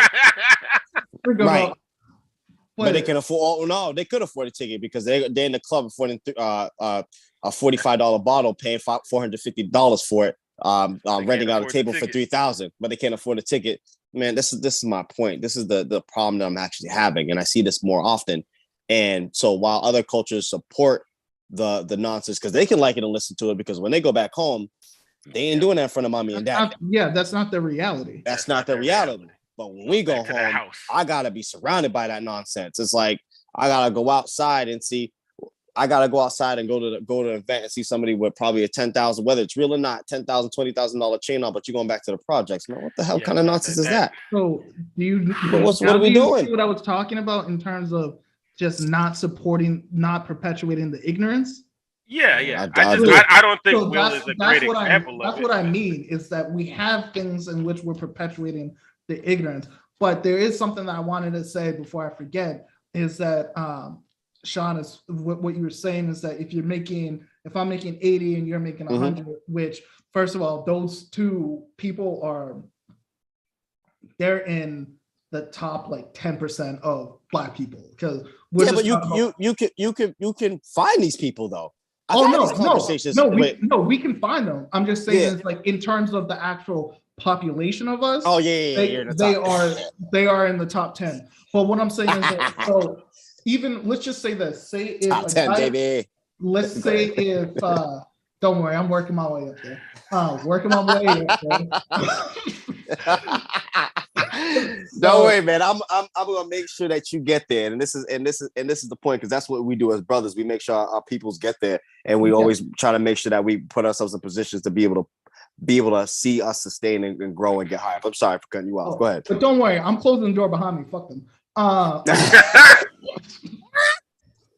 kidding. I'm just talking shit right now. No, but what I'm saying is that so say if the man is making, I don't know, 50. The woman is making 60. She has a better job than him. I think a good financial, I think a logical financial setup is that you live within the means of the person who makes the least amount of money. Because the thing is that if I'm making 50 and my girlfriend or my fiance, wife, whatever, is making 60 or 70, then we're living within my means so that if I lose my job, we're fine. If she loses her job, we're still fine. But if we're living within the means of her and she loses her job, we will only maybe make it a couple of months before things drastically change. And if we have a family, then things like it's even a bigger burden. So that's why I think people need to approach things logically, to like, yes, love, respect, all those things, but we need to be able to separate the Disney love that has been perpetuated and sold to all of us, and understand it's like for most of human existence, marriage has been a business ordeal, has been a financial arrangement. It's just like, you have this money, I have this, I have these type of things. It's like we came together to build something based off of our skill sets. It's like, so we, like you said, times are changing. I'm trying to take that same principle of coming together and updating it. Like the thing that you were saying about with like, okay, a man might now pay for another man to to change his oil. But the core principle of it is that there are things that need to be done around the house that, say if your wife takes care of these things, the car is my responsibility. Either, no matter how it's fixed, I need to figure out and get it fixed. I need to get this thing done. It's like, it's about the division of labor within a relationship. Right. And here's my point too. I could articulate this perfectly, right? So say for instance, the car needs to be fixed. I need to get somebody to fix my car instead of me doing it. Now say if I have the background to be able to do this, have the experience, right? If I'm on my purpose and I pay somebody else to fix my car, which is their job to do, that's what they studied or that's what they've learned. I'm using that same time that will take a couple of hours of labor to fix that car to invest in crypto and stocks. I'm using that same time to acquire another skill set. I'm using that same time to build myself even further. Again, time is the most important thing, and it's how you utilize your time, and time management is so important. So I don't think you need to be able to do everything and necessarily be the jack of all trades, right? But there's nothing wrong with being the jack of all trades, because nobody even finishes that whole phrase anyway. They only stop at the master of none. Beyond, it just baffles me. And most people don't know. How does the phrase end? If I recollect, I'm gonna have to say it out. I think it's the jack of all trades is the master of none. Oh my God, I can tell you in 2 seconds. Actually, I'm actually look this one up. So I don't want to say verbatim. I may have to say verbatim, but I want to say it in a proper manner. Let me just jack of all trades. I had to look this one up. We got research. While and I'm a researcher because I think people should actually really know what it is. So I think the jack of all trades is the master of none, but oftentimes better than the master of one. Mm-hmm. That's more powerful than saying the jack of all trades. Say that one more time for the people in the back. You see that? So a jack of all trades is a master of none, but oftentimes better than a master of one. Mm-hmm.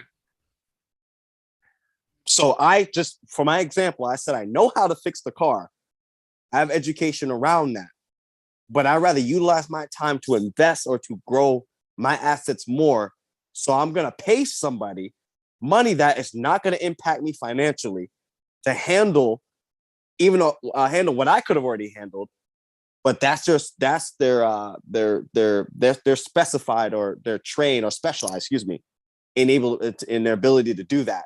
And I'm using that same time, 2 hours, 3 hours worth of labor to now either acquire another skill set, to now learn a new trade, to now learn a new skill set, to go and take myself further. I mean, come on now. And this is how I think. And it's helped me become more successful. It's also helped me to utilize my time in a very good way, because there's nothing more important for men and men specifically than their time. Nothing. Women want your time. Anytime you start dating and they like you, they want to go on another date. They want your time. I want to see you. They want your time. So it's important and imperative for men to stay on their purpose and stay focused. And if a woman doesn't align with what you have or what you got going on, get rid of her. There's plenty of them. Shanti Ali, I want you to add to the list of male future characteristics that we want to encourage: looking shit up. Yes. Right? That's true. The idea that you need to know everything in the age of I have a supercomputer in my pocket, look it up, put it in there. Exactly. Put it in there. And probably know how to do your due diligence and research. Yeah. And that's a problem. I think we're not critical thinkers anymore. We hear one opinion, we learn some shit off of TikTok, and all of a sudden we're experts. I mean, we're smacking people at award shows right now. Oh man! Oh my gosh! And then you know what I mean? Using that as a means of describing the entire Black community. Like, come on, get out of here. You know what I mean? We're far beyond that. We're far above it. He reacted in a way. Well, again, he's entitled to how he wanted to react. Was it right or wrong? We already discussed it. The fact that it was wrong collectively. He shouldn't have acted in that manner. Some people are going to say that it's right. At the end of the day, it's most important that I feel like the takeaway from this is that, before you even do something, if you feel like you're going to smack somebody, you know what? Walk up as a man and articulate that before you even do anything, right? Because I see a lot of times when we do this to each other, and not to just be on black violence, but I see a lot of times we do this to each other, but when a white counterpart is calling you niggers and all types of shit, you're not really reacting the same way, and you're giving more chances. Again, keep the same energy. And that's all I'm going to say. And that's the thing, is that for me, I keep the same energy because even with our brothers, I would talk to them. And the thing is that, and people are gonna, I know Black people, when they go back and listen to this, they're gonna be mad at me. It's just like I don't initially get violent. If a white person was to call me nigger, I wouldn't get irate and just see red and just because it's to me, it's a word. I know what you mean behind the word. I know what you tried to do, what you're trying to do. The thing is that it's been centuries since you've owned my people. You don't have the power you think you have anymore to inflict or incite any type of emotional response in me based off of your words. I know what you're trying to do. By me reacting in a violent manner, I know I am telling you that you still have that power. So I'm not gonna, I might get a little bit loud with you. I'll be like, yo, cut the shit. And then I'll give you multiple times to stop. I think there's certain thresholds, man. I'm gonna have to play devil's. I'm gonna be the opposite of that one. And it's fine. And the thing is that my thing is that I am fine with however Black people want to react to it. Right. That us as a people, we need to not have embedded in our culture that people can say words to us and get us out of our character. Yo, mama. Yo, yeah. Yeah. There's certain non-negotiables, and I understand that. That's why I said there's a fine line between certain things that can be said and how somebody's gonna react. When you have non-negotiables, people immediately go there. The thing is that what are non-negotiables for white people if you want them to fight you? Calling them the C word, crackers and stuff like that. I think this is another Chris Rock joke. He's like, I'm white. No, wait, that was Boondocks. It was Boondocks. It's a Boondocks joke where he's about to get upset. The white man's about to get, he's like, wait. I'm white. About to have a nigga moment. Like, yeah, you don't have to react the same way. We don't have to react that way either. The reason why they don't have to react the same way, because they don't have to say these are non-negotiables. If you say this, we're gonna get violent, is because they actually have power. Yeah, the consequences are different. That's exactly why. I don't need to react with violence because I have power. I can, it's like when you have a community that has power, they don't need to get violent with you. They will just go be like, oh, word? That's what you're gonna say? All right, you're not gonna have a job in the morning. The only power that Black people have, and is the only type of reparations that we get, shout out to Patrice O'Neill for bringing this up, is language. We can say whatever the fuck we want. That's our reparations. That's it. That is our reparations. We get the mastery of language. There are things we say that white people shouldn't say, and we have some ignorant Black people that will make sure they don't say it again. I would like to trade that in for not getting shot. Could we barter for that? Right.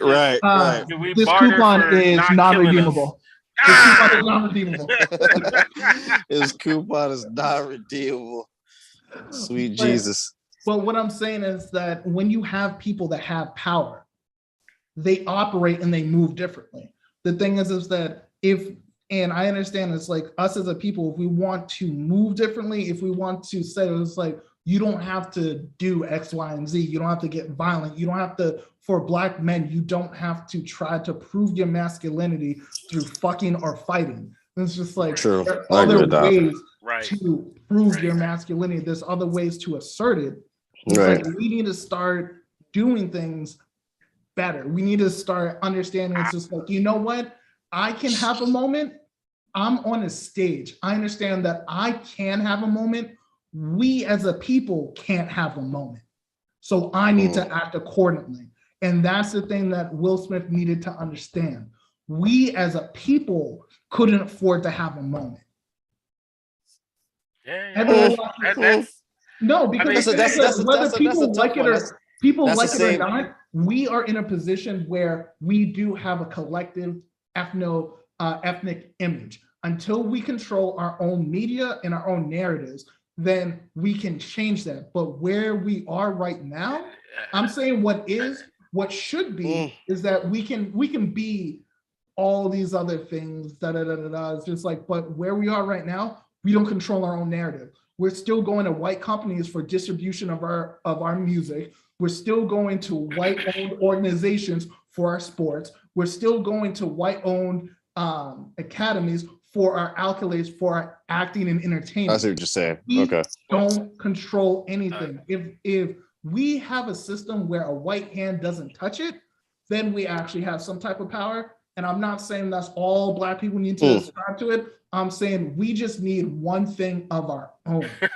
It's interesting you mentioned all of those things, because we have historically had all of those things, right? We have started integration. and successfully run many of our own media businesses. We have successfully started and run many of our own production and music companies. We have successfully started and run many of our own sports leagues, right? Like these things are all things that we have done. They have not sustained, nor did they, in and of themselves, bring about the breakthrough that we were looking for, right? Right. But to your point about what we can do as black men, right, and just men in general, right, to start to change, all of these negative expectations. To your point, is start valuing things that are not all of the bullshit that we've been valuing. And to your earlier point, Ashanti Ali, right, women have a very important role here in not validating the negative behavior that y'all say y'all don't want any longer. Yeah. Right? Stop rewarding the dog and then expecting men. Y'all are rewarding dog ass behavior and then wanting a man, and you're never going to get a man because, to your point, we're only going to respond to your validation, right? You're only going to respond to it. Now, internally, men, all of us, we can talk about this, what we need to do, but most of us, individually in our lives, we're doing a lot of that already. We aren't necessarily, to your point, the dude who hears the word nigga and he just explodes, right? We got to help him, right? And to help him, society has to change, right? His societal expectations, what he sees, what he consumes from media, what he consumes from his music, what he sees at award shows, all of these things have to come together to change around him because he either didn't get the education or just doesn't have the strength of will to change in and of himself. So we have to influence him positively. And women, y'all have to jump on board with this. Otherwise, you're going to keep getting a dog. Right, and I think if you stand by something too, because I'm probably one of those men that are more reactive to the N word. My approach to it more as I got older is, listen, you're gonna respect the fact you're not gonna feel comfortable saying that to me in the first place, right? And if you if you feel brave enough, then there are ramifications in there. And we can agree to disagree on this one. And I feel like some. For me, I don't want you to think that I won't knock a nigga out for. No. I'm not saying that. I'm just saying that. I don't get immediately. I'm just saying that for you to, and I don't want people to fear us when we're walking down the street. I'm saying more towards there has to be a respect factor that's there, right? Because once you cross the line of disrespecting somebody, especially in the context of that word and what that actually implies. For me, I'm gonna have to put you back in your place and understand why that was a reckless decision and why you should have never did that in the first place. That's me. But there's different approaches to it, right?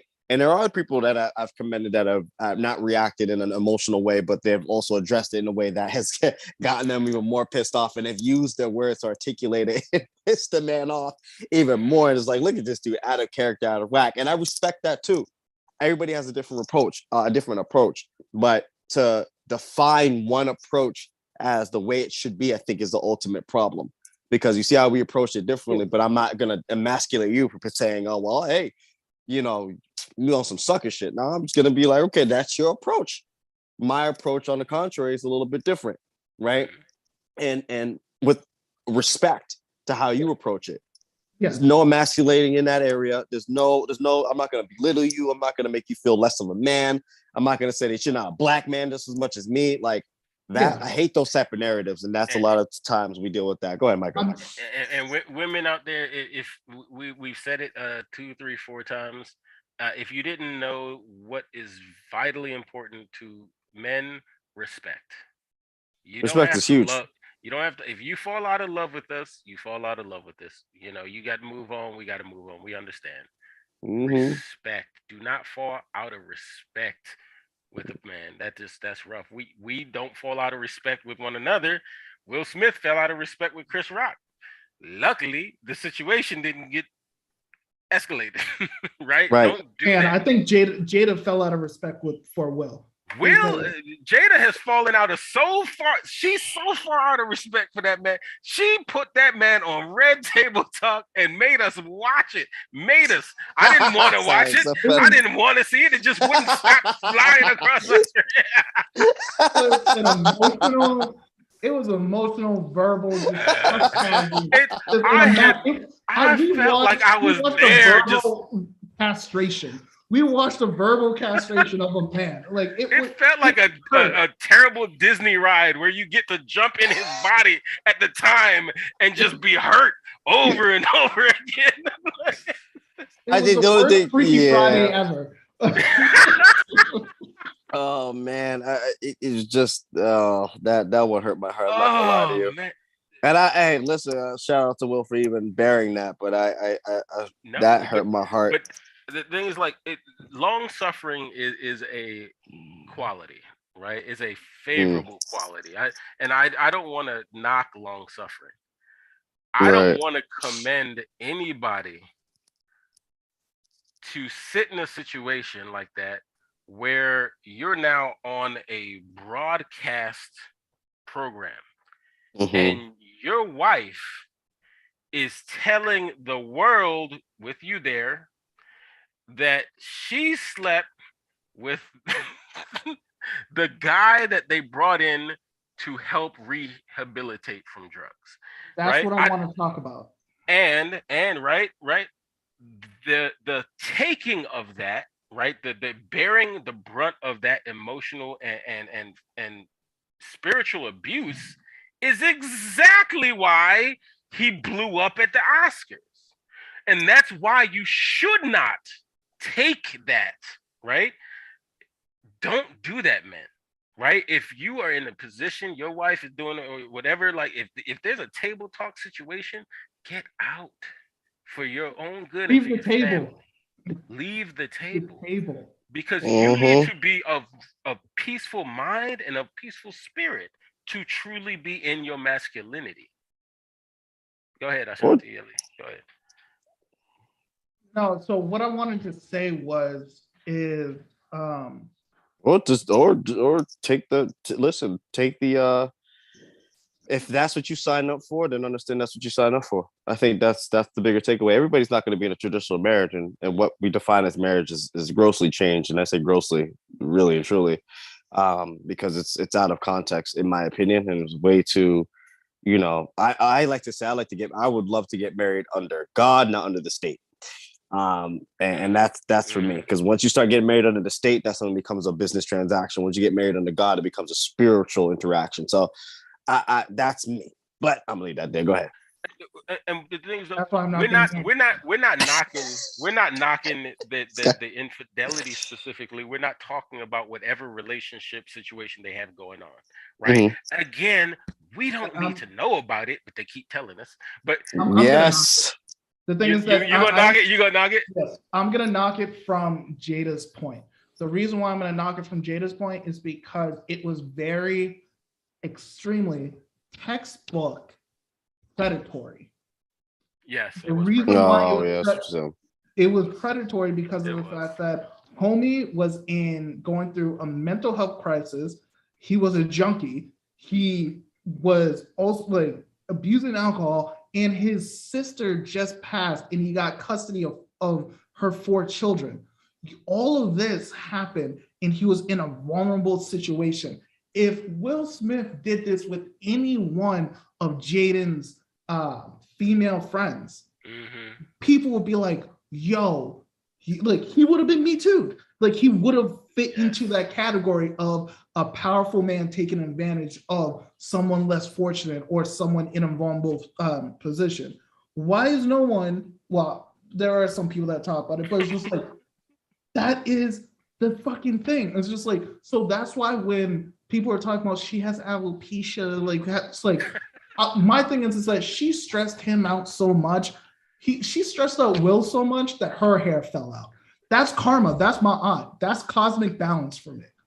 But you stress a man out so much that your hair falls out. look. Yeah, yeah. Yeah, Damn. I don't know about all yeah. that, but damn.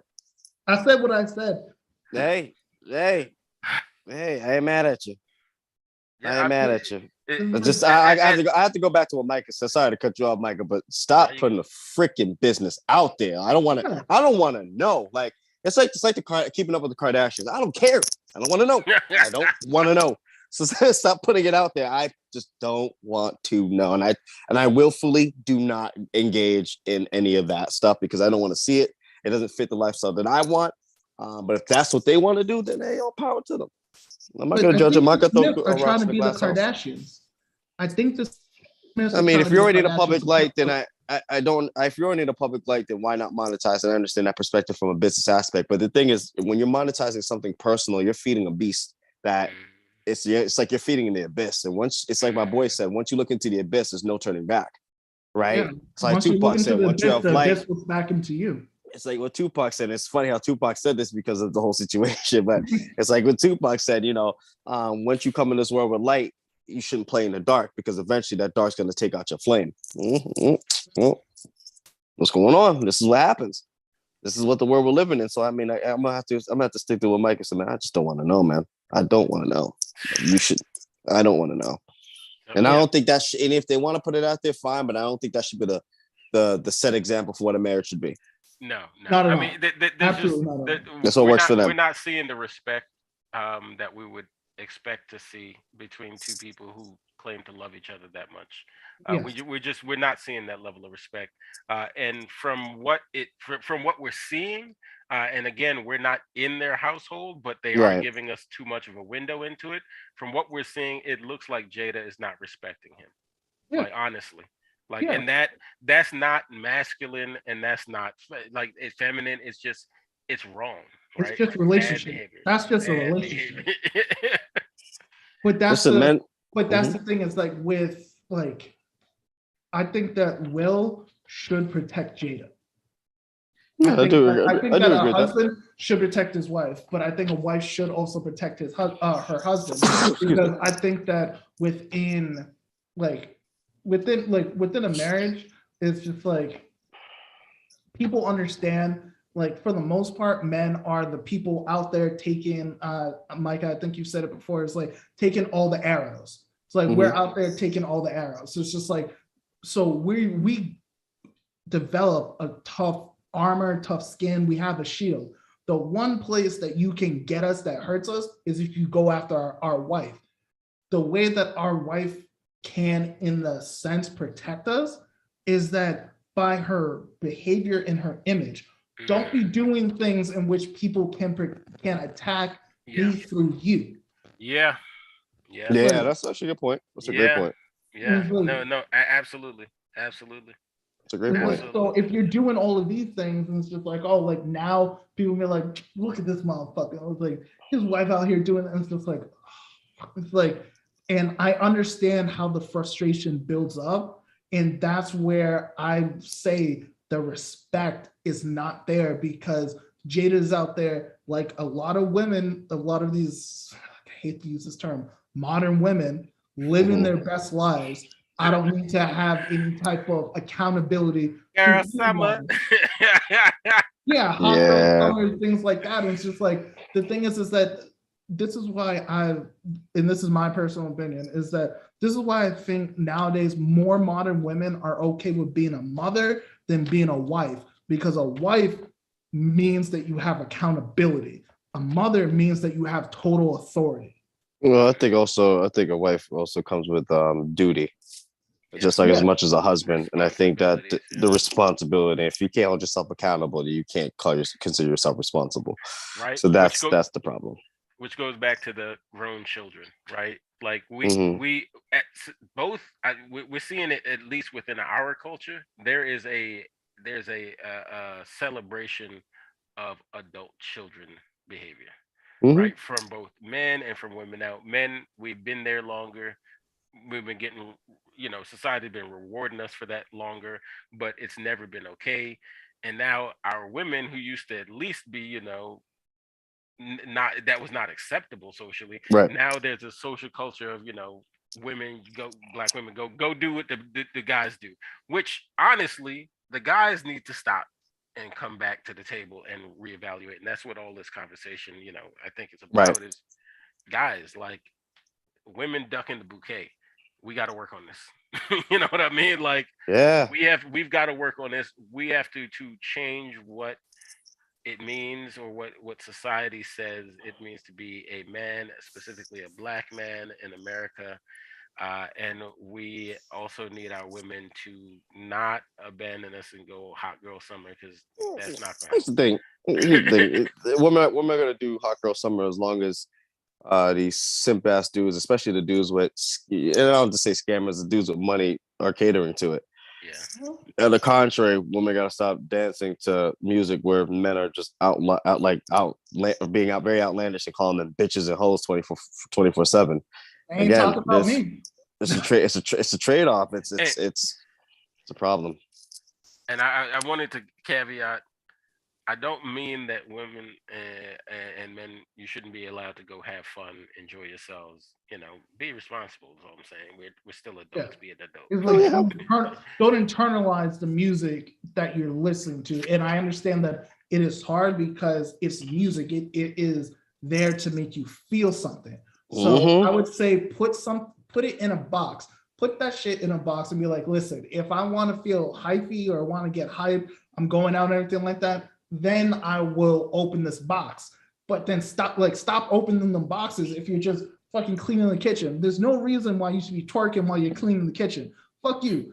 I saw a grandma the other day. A grandma, like a woman that's like a grandma's age. She's literally on like TikTok and Instagram shaking ass. No. Talking about it's too loud, that clapping. I said, well, damn, and I don't know how to feel about it, but you know exactly how to feel about it. It is. It's 10 here over on the East Coast. I gotta get myself up for work. Oh yes, okay. Right. Yeah. That is also a masculine thing to do. So I just want time management. Put it on the list. Before we leave, there is one thing that I wanted to say, because within my post about this, it's like we are talking about black men protecting black women. I wanted to say it's like, as a black man, a philosophy that I follow is I give every black woman, and then also, I do extend it out to all women, but specifically black women, the benefit of the doubt of protection until you have shown me that you don't deserve it. I protect anybody that's protectable. It's like, and the thing is that because a lot of times people will take advantage of the fact that men will protect them and will act crazy. If I'm sitting there and I'm watching you talk wild out the side of your neck to a man that is twice your size, pretty much provoking him to hit you, I'm not going to step in because you have had blatant disregard for your own well-being, and now you want me to put my well-being on the line for you. Ashanti, Ashanti, where you go? Ashanti, where he go? No.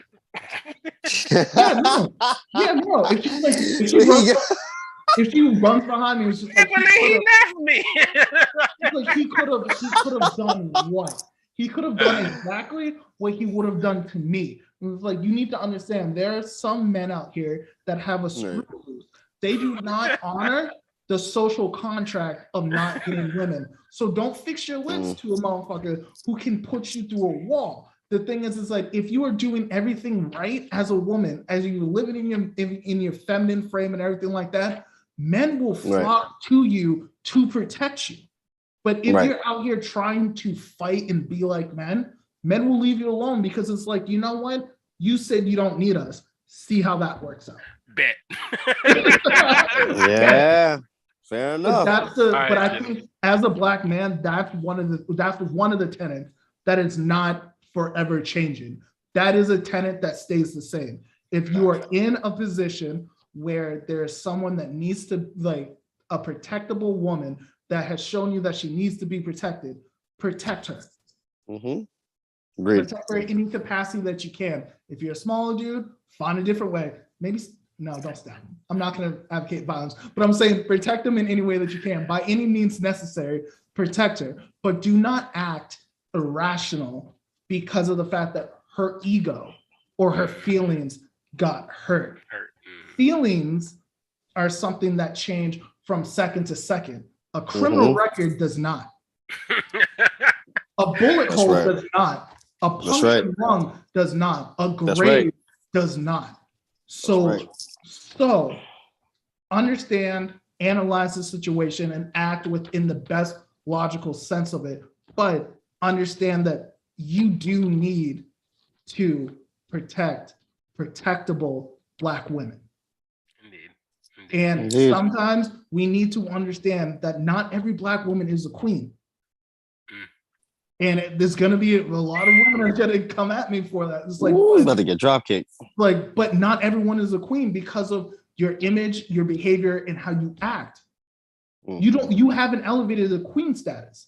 You just want to do whatever you want and then have it to be anointed. No, I can't. If I wanted to go get a PhD, I can't just say whatever the fuck I want, not pass any classes, do outlandish shit, and then say I deserve this PhD because I'm here. No.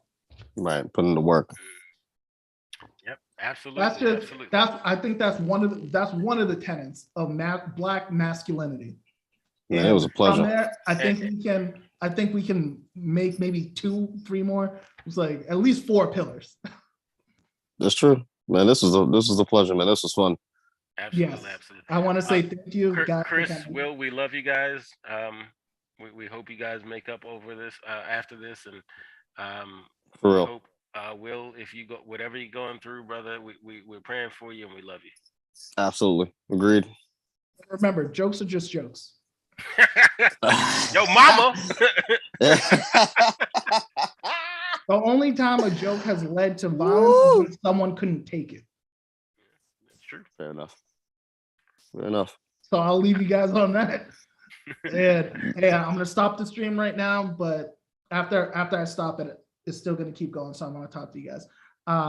So for everyone that's listening, that has been another live episode of Tune Talks with the Pharaoh. This is the Pharaoh Ali. I'll see you guys next time.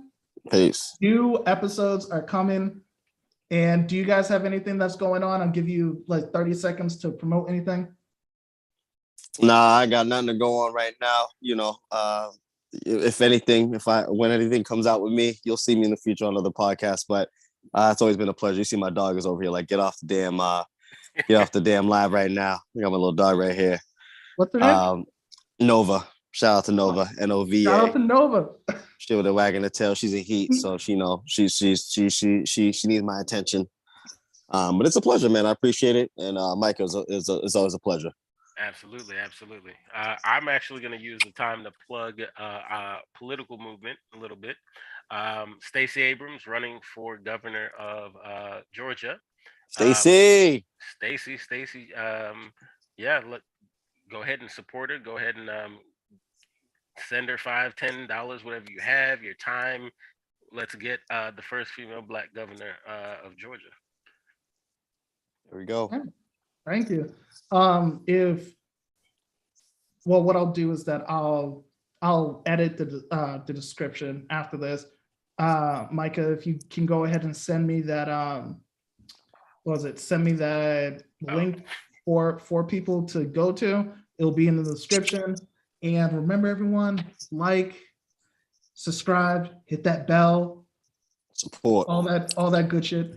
All that jazz. Share with your friends. If you like the stream, share with your friends, family. If you didn't like the stream, just don't hit the dislike. They're not going to see it anyways. I'll see you guys.